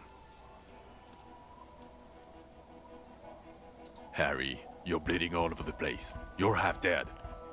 Whatever this is, it is completely unimportant compared to what you've just seen. Hello, I'm Trent Heilerstein. I believe we've met on several occasions. I'm your goddamn partner, Jean-Vic Quemar, and this is your special task force. Or what's left of it.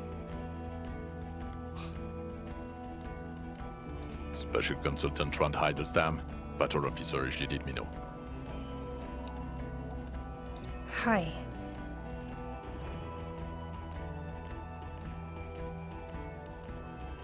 We've come to scrape what's left of you off the pavement. Lieutenant Kim Kisuragi, Prison 57. We've just come from the island, where our investigation led us. The scene is making even him feel as though he has to justify your actions. We might need your help with something later. As if he recalled that he's in fact a decorated police lieutenant and not a naughty boy. But this is clearly a departmental matter, so I'm going to leave you to discuss it among yourselves. It's good to meet you, Lieutenant Kitsuhagi. Letting the lieutenant know he shouldn't feel embarrassed over the shitstorm that's about to befall you. We're not forgetting about anything. Look at you. Bothered by it. Harry, you look like you need a fucking organ transplant. Oh, fuck it. Let's not get into that. Ari, we want to help you. Trent, I believe this is where you come in? This is the horse-faced woman. I don't know why you named her that, but it was beyond idiotic. You should never address her using those words again. That never... He never called her that. It was only in his head. I don't quite know what I'm doing here. I was asked to participate as an expert. I think I need to manage your expectations a little. I'm at best an enthusiast in cognitive science. My background is in something else entirely. I engage in neurology on a merely theoretical level. In fact, I should probably get going. No, Trent, it's too late. You're part of this shit now. What have you got to say for yourself, shit kid? The cafeteria manager you fucked over told us where you went.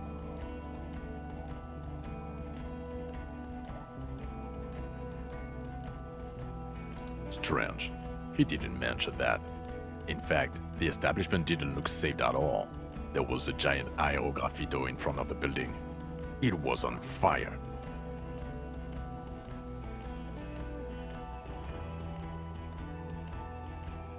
I don't know. It had shit kid written all over it.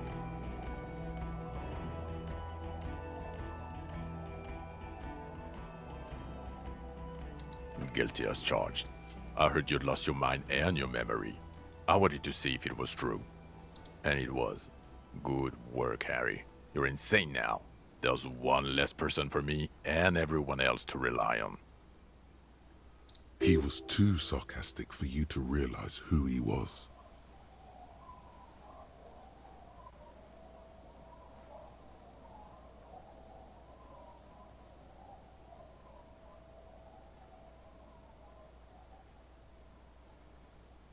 I'm clinically depressed, Harry. Sorry if I wasn't in the mood to butter you up after you told us to fuck off.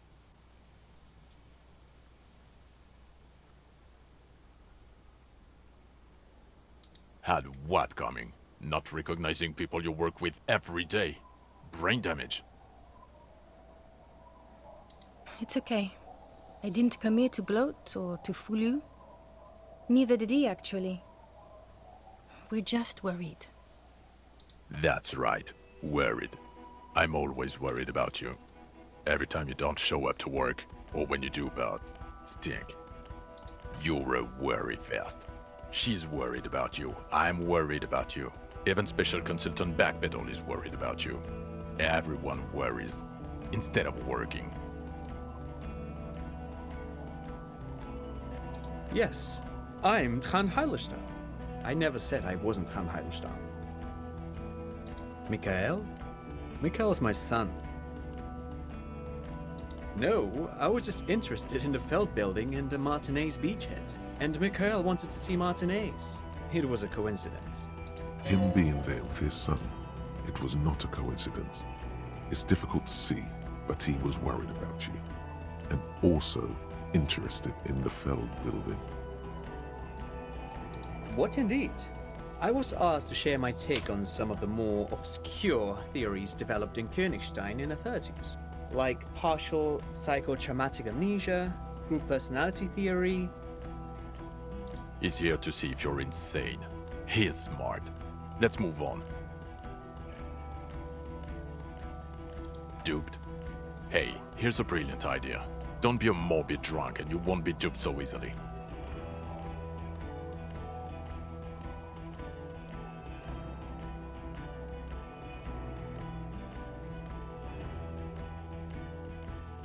Yes, I'm still Kinkisuragi, still a lieutenant from Precinct 57.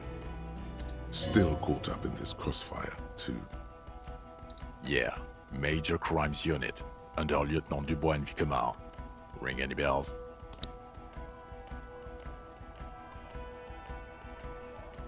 Refresh your memory? It's a goddamn Major Crimes Unit. There's you, me, Jude, Tron fucking Heidelstown, and Guillaume Baby.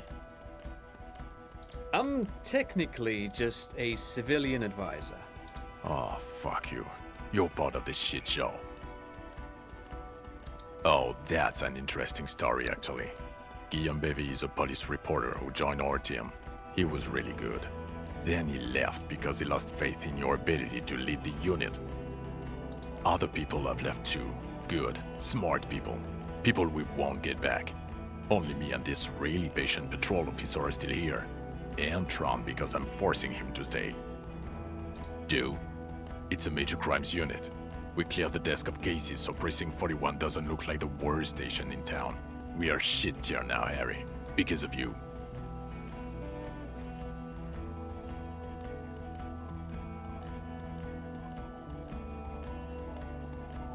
The 41st isn't...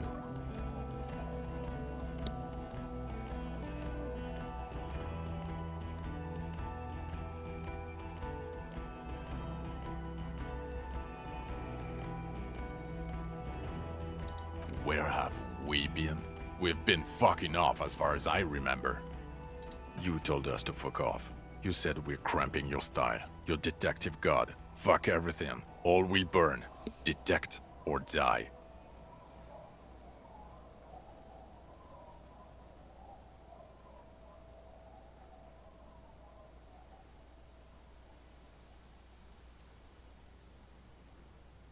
Yes, you're sorry. You're the sorriest cop who ever lived. Nothing has changed, Harry. I've heard this repentance shit a million times over.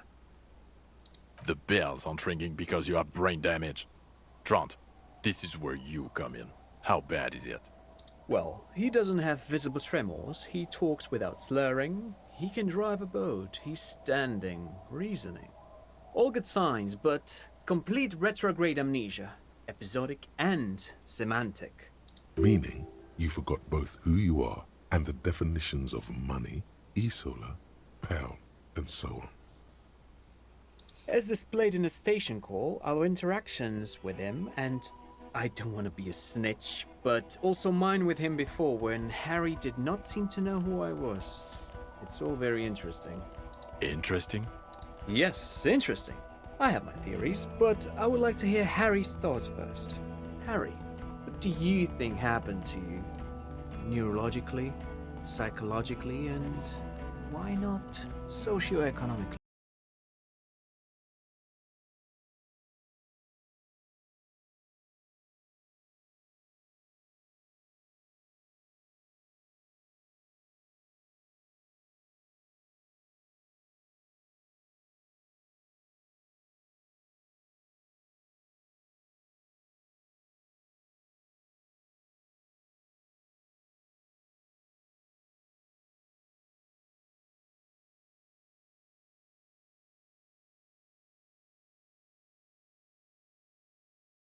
RR. Psychotraumatic amnesia, Said. Trant? Hold. I can go for that. Shit kid is a broken man. Always has been. Who isn't? I know I am. But you know what? I keep my shit together. Also, I know a person can't wipe their own mind, however traumatic it gets. That doesn't happen. You're lying, or insane, or both. But Detective Vigmer, he has blanked out before. Yes, a couple of times. After some of the more serious benders. One was after the two drunks case, the other when we looked into that mural. Interesting. So at first he dipped his toes into it, prepared. That's where he would have gotten the idea, yes. Practice. And then he used alcohol to get there, so to speak. What do you mean? Well, here's my theory.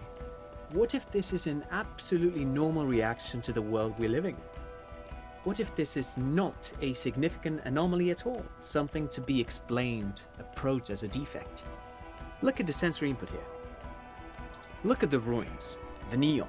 Listen to the radio, the multitudes, the people. Live here for 40 years.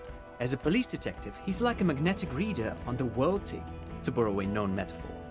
Harry's been pushed flat against it. Total input. Hardwired to the free market. He just needed for it to end. Okay, Trent, thank you. That's absolutely meaningless. I'm glad we brought you. Will he or will he not be able to work in the major crimes unit? Is he a cretin now?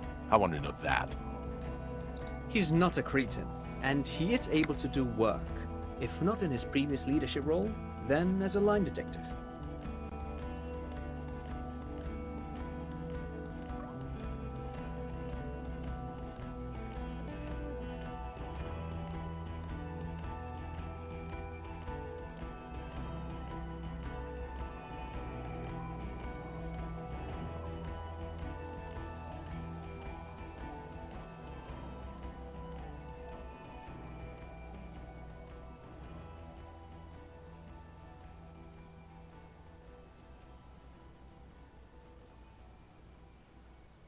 For now, I misphrased my question. It should have been, is he able to put his clothes on and use the party? Or do we need to get him on a disability pension? Now nothing. Now we're just going to stand here. No, now we discuss that. What the fuck did you do to a motor carriage? Why is it there, Harry?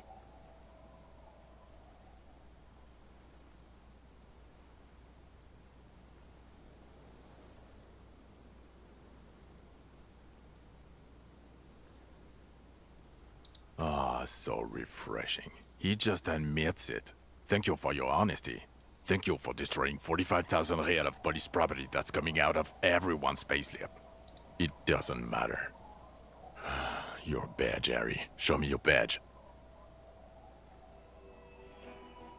In a rush to demonstrate your badge, your eager fingers can't sustain a grip on the smooth plastic, and the badge slips out of your hand.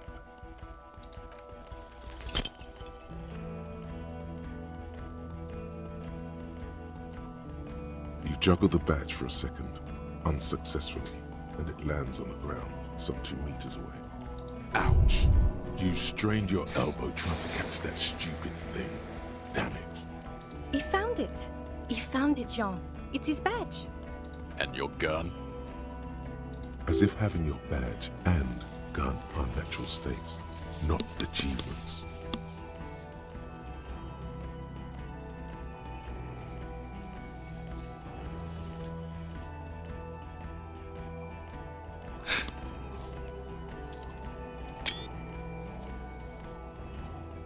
I don't care about your collection, you hoarding freak. Is one of them your service weapon? I only want to know about that one gun.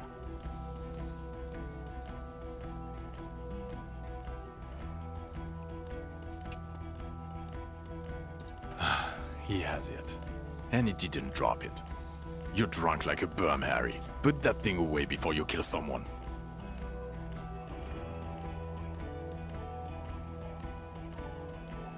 So you forgot to drink? I don't buy it. Why do you smell like a corpse then? He's wounded. It's been a long week, and he's handled an actual corpse.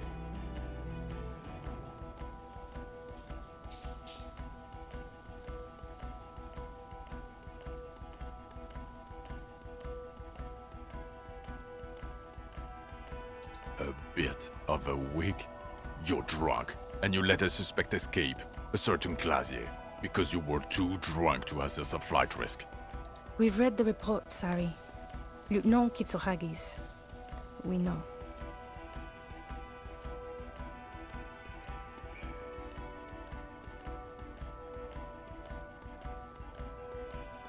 Oh well, if she was nice.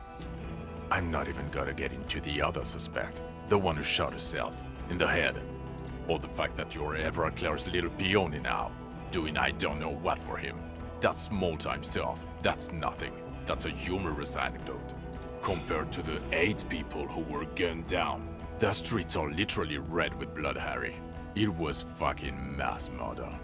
He did everything he could. We did everything we could. The company hired unvetted mercenaries. Lieutenant Dubois got between them and the locals. Here comes the cavalry. He did so at considerable risk to his own life. He was shot, not once, but twice. We stopped an execution, not a negotiation. The loss of life was minimal compared to what it could have been.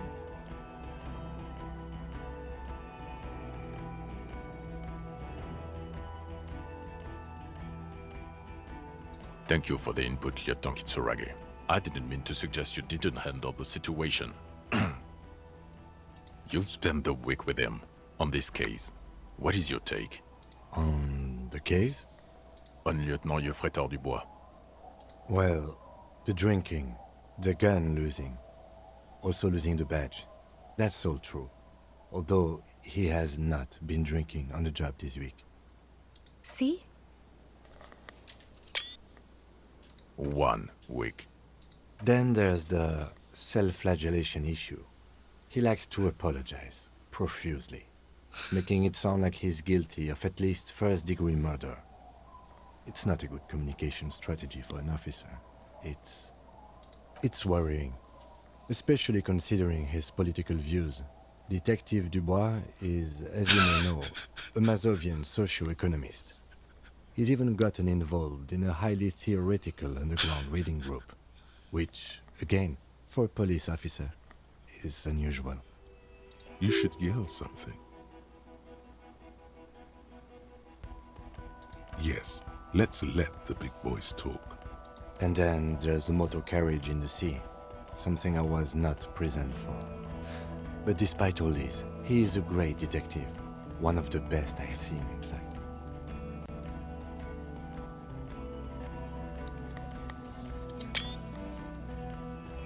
He can talk human beings into telling him everything, and he doesn't stop. In all the time I've spent with him, he has not once stopped pursuing leads, Kyle however CORR far-fetched and tangential. said, He is tireless, madly driven. Well, except that one time when he stopped to sing karaoke, which, by the way, I have to disagree with you, Mr. Vicmar, was a valiant effort.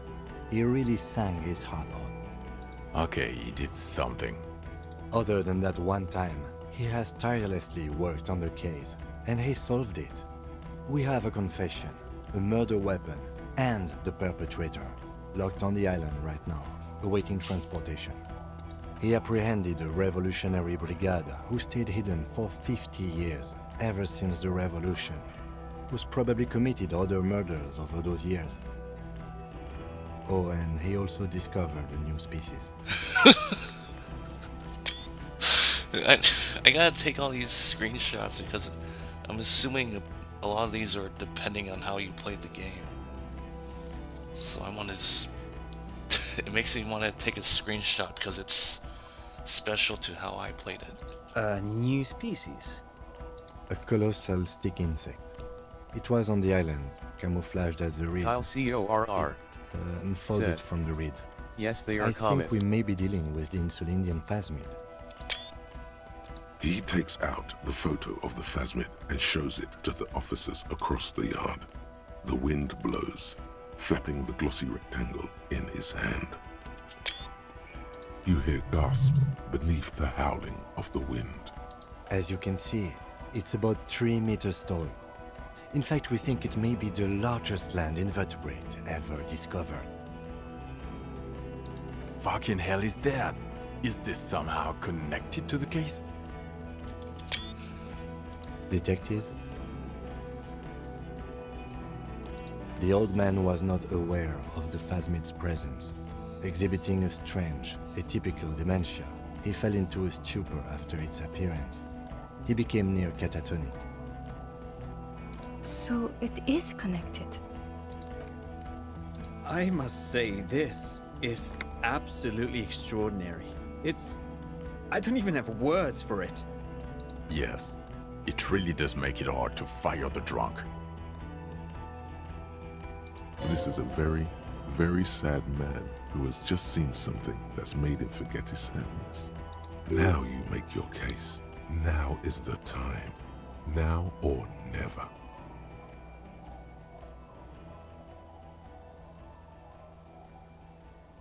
What was that?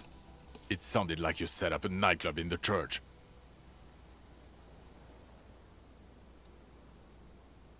That's great. Entrepreneurship is a great new career for you. After police officer. I don't care. Go live in the Pale. 4 kids were living in a tent on the ice. They were going to drown when it melted. It's not optimal, but the building was abandoned, so he put them in there. It's okay.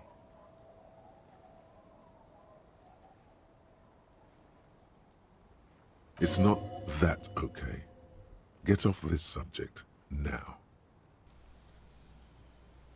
Female? What makes you think so? You had to see it. It had the subdued colors of a female. And the nesting behavior too, I think. Incredible. Were there eggs in the nest? Not as far as I could see. There were other things there, though. Actually, you know, this would indicate it was a male. This is far from anything in my field, but I think such nests are called bowers. They are for attracting mates.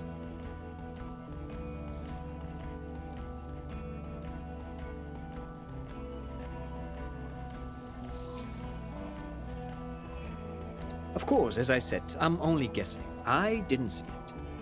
It must be robust if it can move a whole helmet with its limbs. As in cloning itself? What makes you think so? Well, then it wouldn't matter if it's a male or female.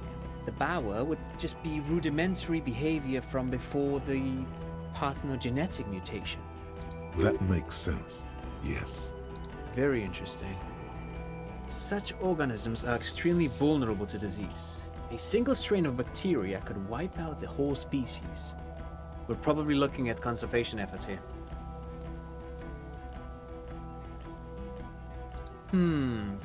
Yes. That would be a chiromone. A pheromone that's seemingly beneficial to the host. It usually stimulates the affected nervous system. Not a human's, of course, but perhaps a predator's. There are species of bees that, under the influence of pheromones, take wasp larvae to their hives. Ants do the same with aphids, thinking they're... Do you think this is how it stayed hidden? Nothing is off the table. But I want to stress this. The find does not have to be connected to the case. The case is 100% prosecutable, without any pheromones. Of course, Lieutenant. Of course. We should treat the case and the phasmid as completely separate from each other. People are not going to... They're not going to go for this speculation in the constabulary. Yes, but also reed-colored, beige and brown, a little green on the outside. After unfolding from a single stalk, it still retained parts that looked like reed tufts on its limbs. Incredible. The PR value of this is exceptional. Carp discovers new species. Maybe even discovers the Insulindian phasmid. No, that's too much. This would really help with some of the problems we've been having. Absolutely, this is great. This does not say vigilante murderers to me at all. This says science, news, human interest. You know, it's a really good thing you have that photo. Without it. You're doing good here. Perhaps only for a moment, but still.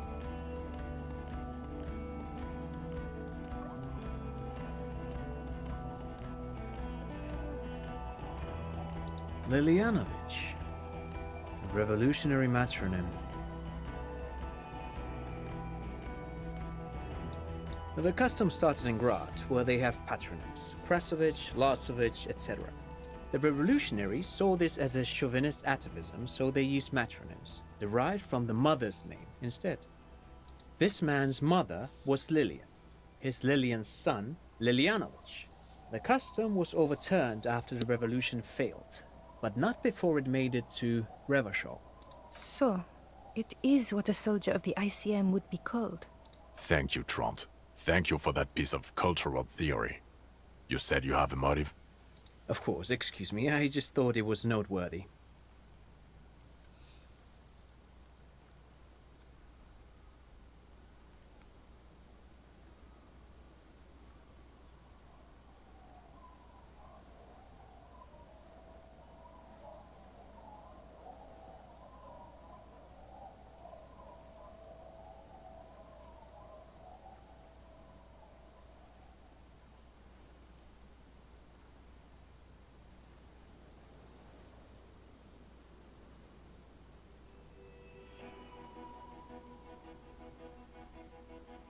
Jealousy. I thought this Lilianovich was an old man. To have been hiding for 50 years. Like 70-something. A strange psychosexual fixation, aggravated possibly by proximity to the phasmid and its chemicals. He himself gave a political reason, said he had killed an Kyle enemy combatant. CORR said. It's jealousy, incel old man. Also, we have ballistics from the gun, matching the bullet found in the dead mercenary's head, and 2 officers on the scene that Mr. Dross confessed to. It's a clean win. It's way more than that.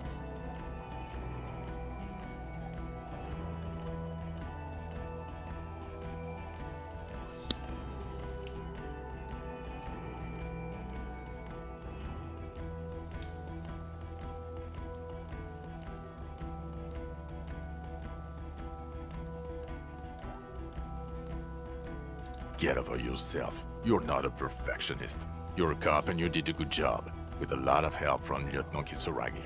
And none of this can hide the smell of booze on the wind. God damn it. Doesn't it ever leave? It is there, like in your bones or something. It will pass in time. This is a conversation for when we are no longer out in the open, in Martinez, where Evrart and Edgar Clare have ears everywhere. And eyes, too. Your return from the island must not have gone unnoticed. Understood, of course. But a case against Everard would be big. I would prefer not to partake in anything union-related, for political neutrality. Yes. fallen through a gap in a boardwalk. Drunk. The body was transported to Precinct 41, our morgue. I had Tilbrook and Mullins take care of funeral arrangements and family stuff. You're not the only cop in the world, Harry. This all comes back to us. Still, good work with the missing person, Detective. I don't know what a doomed commercial area is. Why? That's not what you were supposed to do here. There was a fridge we needed and a possible witness. He was just chasing a lead and ended up advising a local shopkeeper. It was okay. Of course. Call it community outreach, right? Dodged the bullet there. For a moment, it seemed like you were just wasting time. Who's Kuno? You don't want to know. You're right, Lieutenant. I don't. You snorted the drugs, I know you did. It's alright. I mean, at this point, anything is but the drink. I don't want to, but you discovered a new species and solved the murder. So I have to. Jude. Anything that ends the trial is okay with me. Agreed. The public relations potential of this is too valuable to let go. Okay. We have vehicles in the square, and the perpetrator needs to be taken into custody. Let's go. Now you will finally get to know who you are. The man looks westward, impatiently, jingling his car keys in his pocket. Who are you? You're a gym teacher, Harry. Well, obviously you're not a gym teacher anymore, but... Before you were a cop, you were a gym teacher in Coron. It's getting really cold outside. Should we maybe... Harry, it explains everything. The running around, the jumping, the bicep girth, your inexplicable facial hair. The fact that you don't seem to know what homosexuality is. Also, this guy. Just everything about this guy. God, even this javelin-throwing freak here.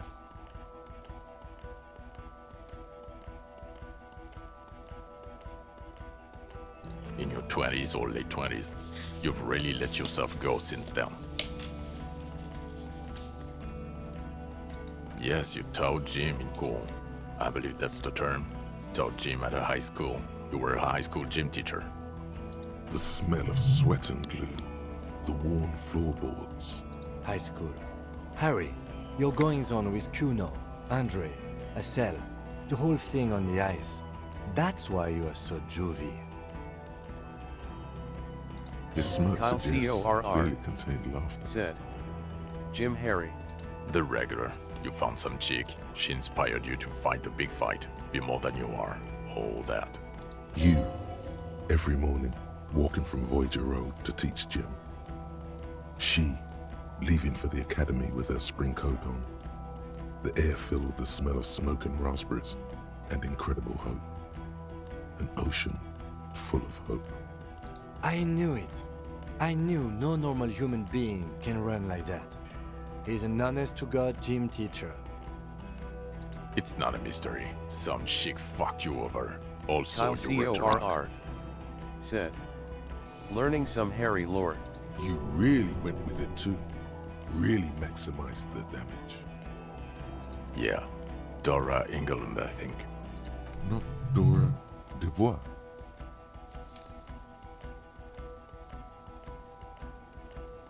Something like that. Half Vazan. No one is married anymore. This is Revachol.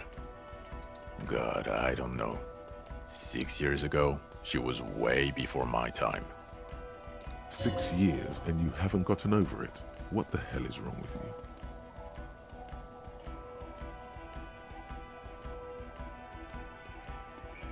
you? Yeah. Or 7. You're not doing too good there. It's an old man thing. 2 old years equals 1 normal year. That and Dora Engelund really tore you a new one. A big one. Incredibly bangable.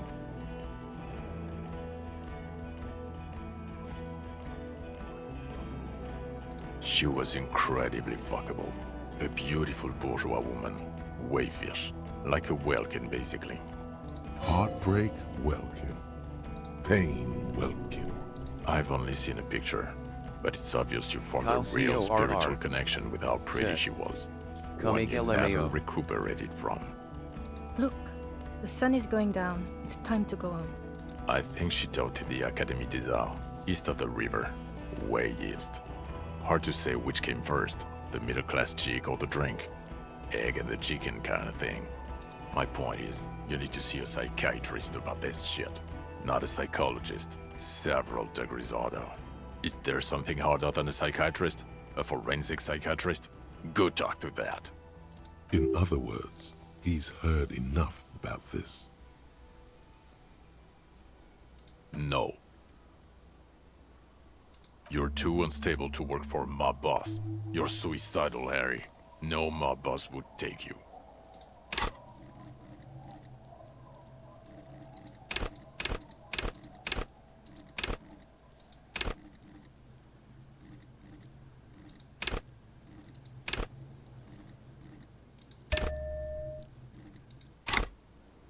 I assure you, I wouldn't consult for a corrupt unit. He would immediately backpedal out of it. I told you it's not that bad. Us? We're the bloody murder station, haven't you heard? We're the bad guys. No one likes us. That's not true. Jamrock is too big for one precinct. You are just understaffed. And everyone respects the 41st. You have Captain Price. Thank you, Lieutenant. You're being kind. It is an understaffed station and the district is too big, which is why we need to... Get back to it. We left Torson and McLean to run the Sea Wing. It's not good. Mac the Torso Torson and Chester McLean. They're not fit to run a wing. Believe me. Things are shaky as it is. God. There are 4 wings, Harry. A, B, C, and D. We're in C. It's made of losers and clock punchers. You and I reconceptualized it as a task force. It was a mistake.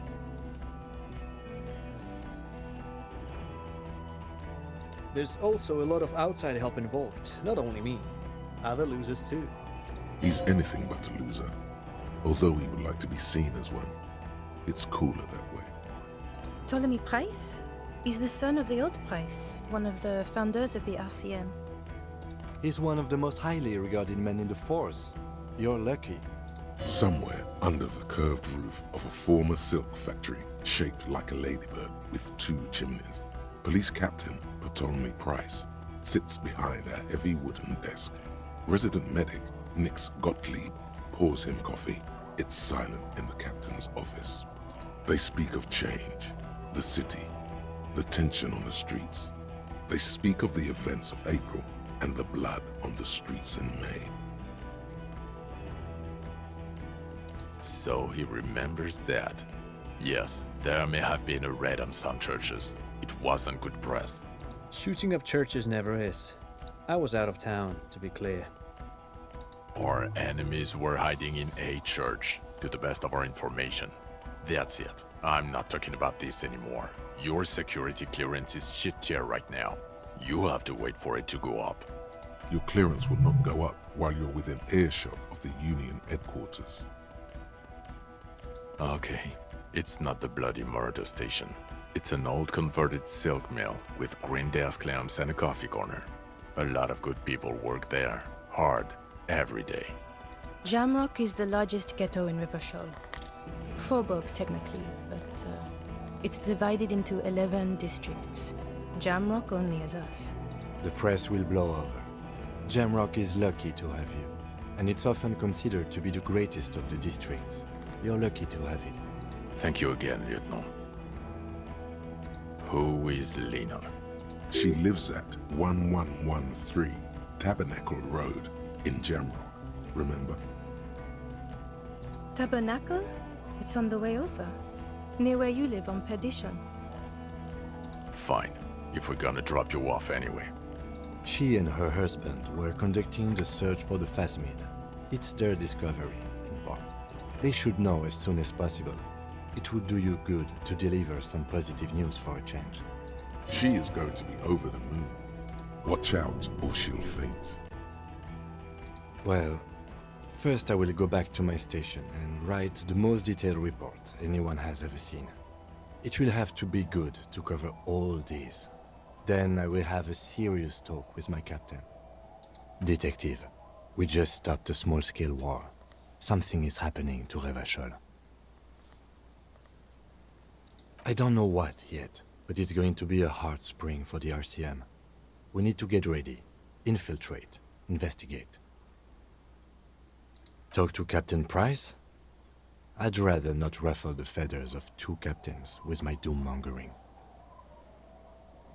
Work with Price? I'm flattered, but I don't know if I... Would fit in. And crazy enough. Can take the stress. He doesn't know how to finish the sentence. This truly came as a surprise to him. Not a bad one, but he's at a loss. Flattered? You're Lieutenant Kitsuragi. We would be flattered if you even considered. I would have to tie things up in GRIH first. But, I mean, whatever is coming, Jamrock will be more central to it than the harbor. And we also have a huge caseload, Lieutenant. Piles that we need to get back to. Mountains, even. I do like the sound of that. He's really considering it. Good. Fuck it, let's go. Tron brought his motor carriage. It's a 20-minute drive to Jamrock. Under the evening sky, the great district turns on its lights. A chessboard of wooden houses, 80,000 living souls inside. Fire traps as far as the eye can see, from Main Street to Precinct 41, atop the motorway, to Boogie Street, forking into the snow-swept horizon. You close your eyes and hear the dogs bark.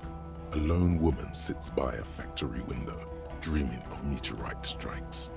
On Rue de Saint-Jérôme, a square bullet slides into a square-shaped chamber. In Old South, a man without eyelids smiles. Spring has come. It's time. Dawson? Yes. McLean? Yes. Heidelstein? No. Vicmere? Yes. Dubois? Of course. Really? Nick Gottlieb looks up from the list. I hear he's unstable. You say that like it's a bad thing.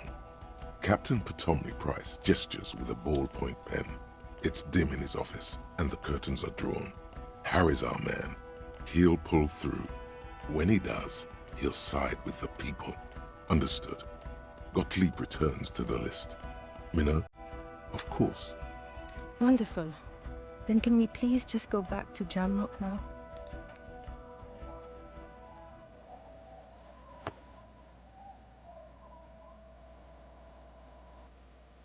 Kyle CORR said. At least you got a good end.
This is still going. How many people work on this game? I thought it was like an indie game or something.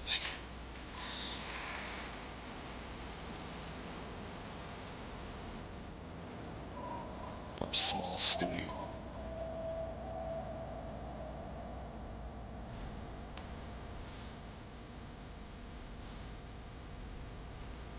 Now CORR said, "Gotta thank all the translators."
Kyle CORR said, "There's hardcore mode."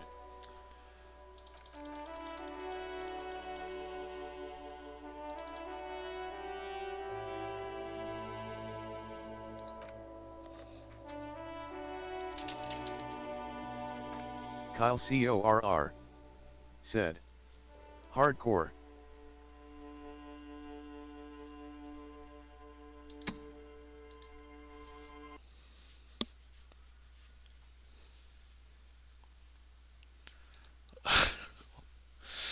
So what, just less health? Or more damage?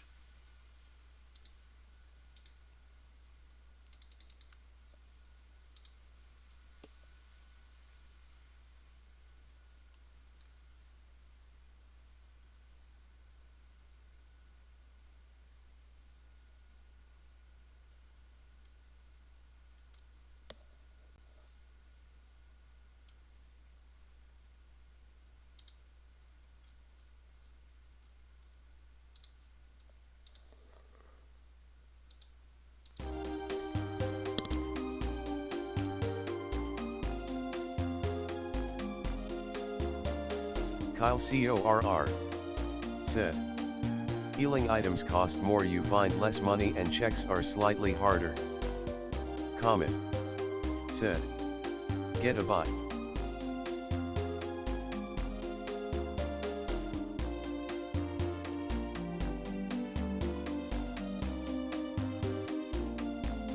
Kyle CORR said, "If you beat hardcore, Kim wears the black jacket." Kyle CORR said, "For every new run,